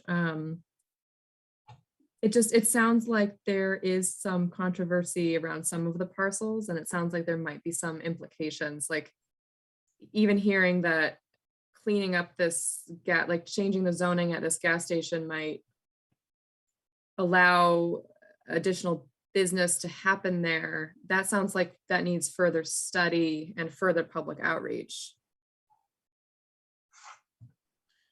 I mean, Right. so what he showed, I don't know, he's publicly showed it, but basically, he wanted to put a more modern gas station with like a store behind it. I don't know. And isn't I can't remember. I can't remember if he came to planning board or if I saw it somewhere else. I don't remember. Isn't he mostly business anyway? I'm not quite sure. I think I was a little bit confused about why that was even really holding him back. Maybe he just wanted to go all the way to the lot line. I don't know. I know the septic there is really packed in there between there's a stream and stuff. So to expand the footprint of the business, I think he'd have to expand the septic, which he couldn't. You know what, Valerie? Let's make him make the effort. Can you touch base with him and ask if he really is interested in this? Can he please come to a meeting and present his idea, etc.? I mean, we don't have to chase him. He should be coming to us. So if he wants to come and talk to us, let him talk to us.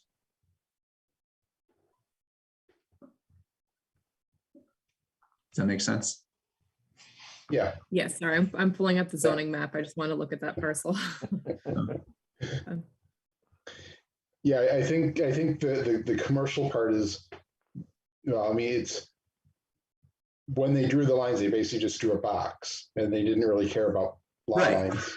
Yeah, and exactly. And I think the way that ended up is there's just barely enough. You can, with a few variances and some creative engineering, you could just squeeze in what's there. Yeah. And maintain, stay in the commercial part of the lot.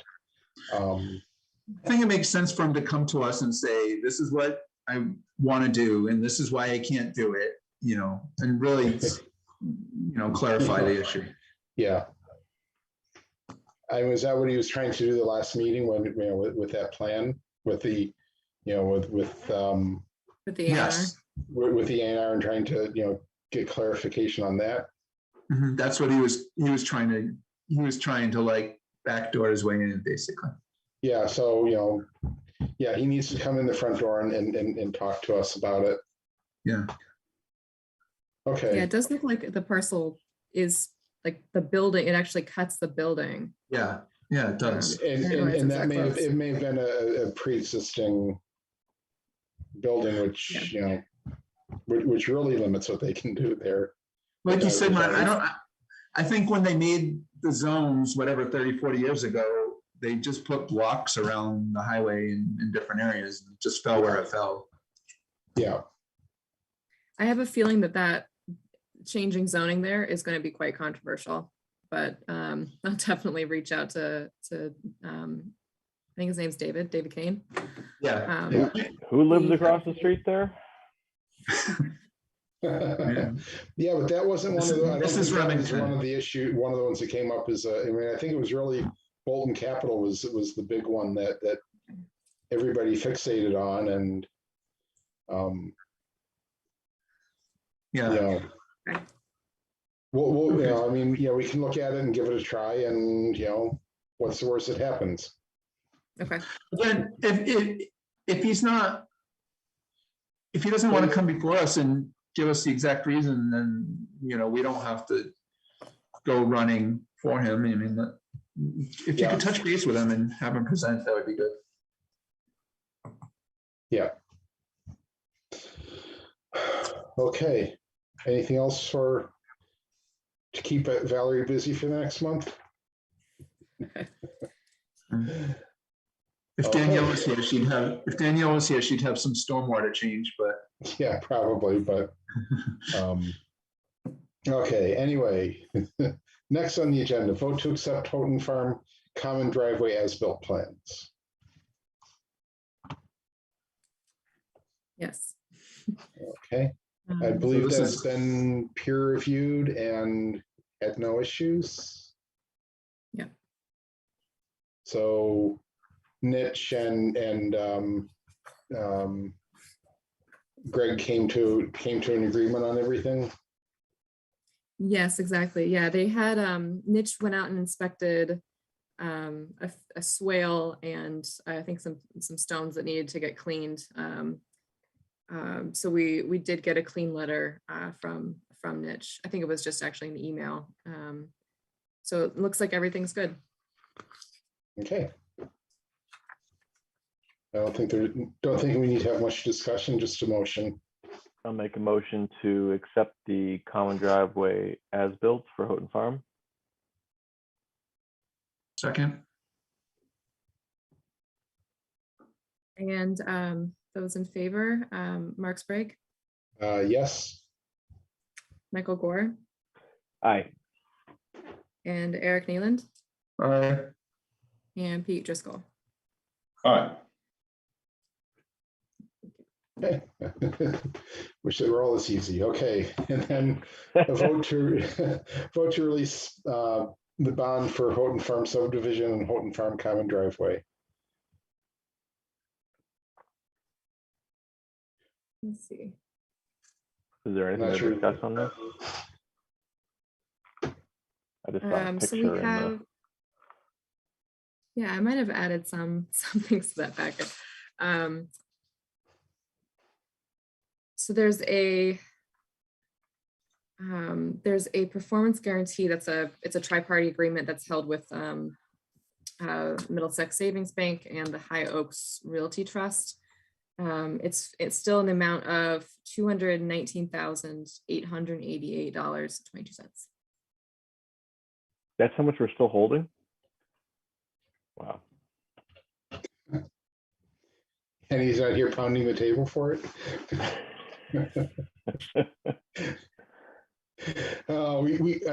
I missed this. I really should have put these two at the top of the list so the other developers could see how this is supposed to be done.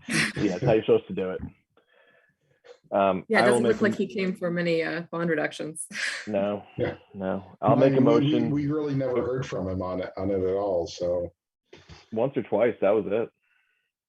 yeah, and he got the permits, got everything, got the plans approved, and he just went off and did his thing. And Yeah, yeah, must be nice. yeah. Are we good? I'll make a motion if so. So I'll make a motion. Oh, Yeah, I was gonna say, do we need to know the exact amount or just that we're releasing No. the balance of the bond? yeah. I don't. Either one. So I don't know if I put it on the in the packet, but it's Yeah, I don't see a total number of it. in the two. The email It's from Nick to the- 219,888.22. 2198 888.22. 22. I'll make a motion to release $219,888.22 from the bond for the Houghton Farm common driveway. Or the And subdivision. subdivision.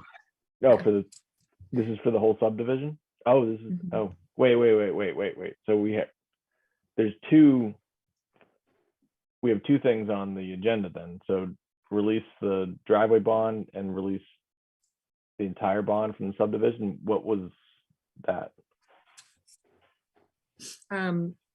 So the common driveway cash bond is Oh, it's both. 7,476. Yeah. Sorry. Okay. So I make a motion to release $219,888.22 from the Houghton Farm subdivision and Houghton Farm common driveway bond. Second. And those in favor, Mark Sprague, Aye. Mike Gore, Aye. Eric Nealons, Aye. Pete Driscoll. Aye. All right. Is there any money that they have in the peer review fund? Yes, but Okay, I did not put that on the agenda. okay, but do we need a specific amount or it has to be on the agenda to release it? Okay, Yeah, I can put it on for next week. okay. They clearly don't care. So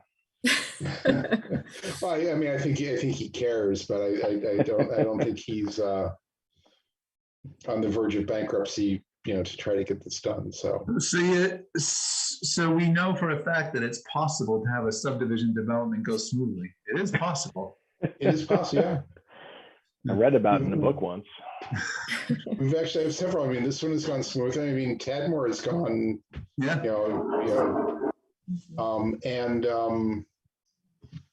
What's the little five house common driveway Main Street.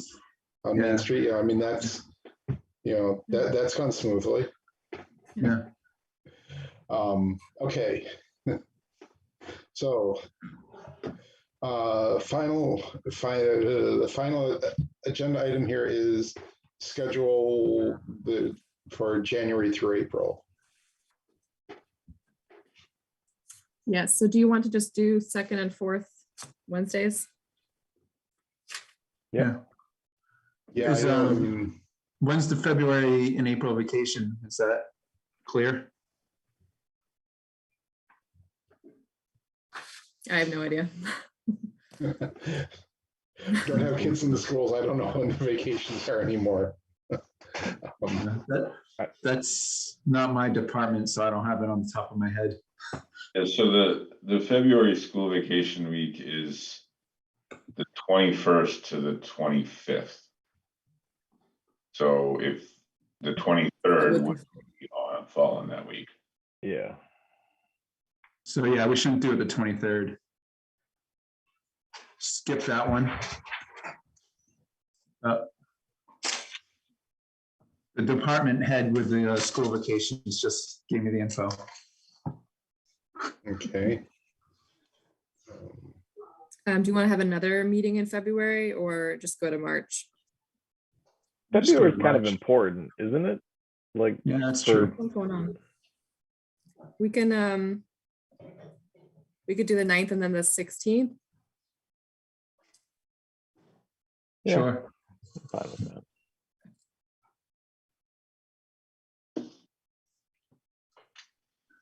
And then it would be March 9th and 23rd. And I then don't know if April. is there a March break or no? No. No, April would be the next. And it looks like it's April 18th through 22nd, so the 13th and the 27th would be clear. Okay. Okay.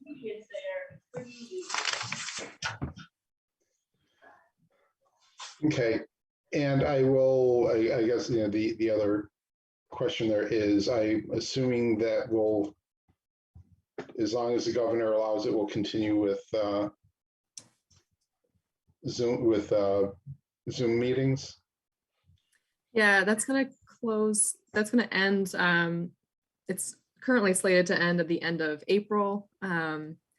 I might be putting together a letter to join some other communities and asking that get extended, which doesn't mean that this board needs to meet remotely, but in order to just have the option of continuing to meet remotely. Yeah. It seems like it's been helpful for, it seems from my perspective like it's been helpful for board members, also for, I feel like we're getting a lot more people coming to our meetings. Yeah. Yeah. I see Really no better reason to work-life stop. balance. I see no reason to stop unless they make us stop. Okay. Yeah, no, I agree. I just wanted to, you know. Then you make never sure have the to board- work mean. You can stay in Maine forever. Yeah. No. Especially in the winter when they don't heat town hall, so. Well, after a meeting like this, there'd be plenty of hot air, so we'd be all set. Okay, so that's the end of the agenda. I would be more than happy to take a Motion to adjourn. Second. All in favor? Aye. Aye. Yep. All right. Thank Any you. opposed? Hey, everyone. See ya. Thanks for sticking through it. Thanks, guys. We'll talk to you Have soon. a good night. Thank you. Bye. Bye.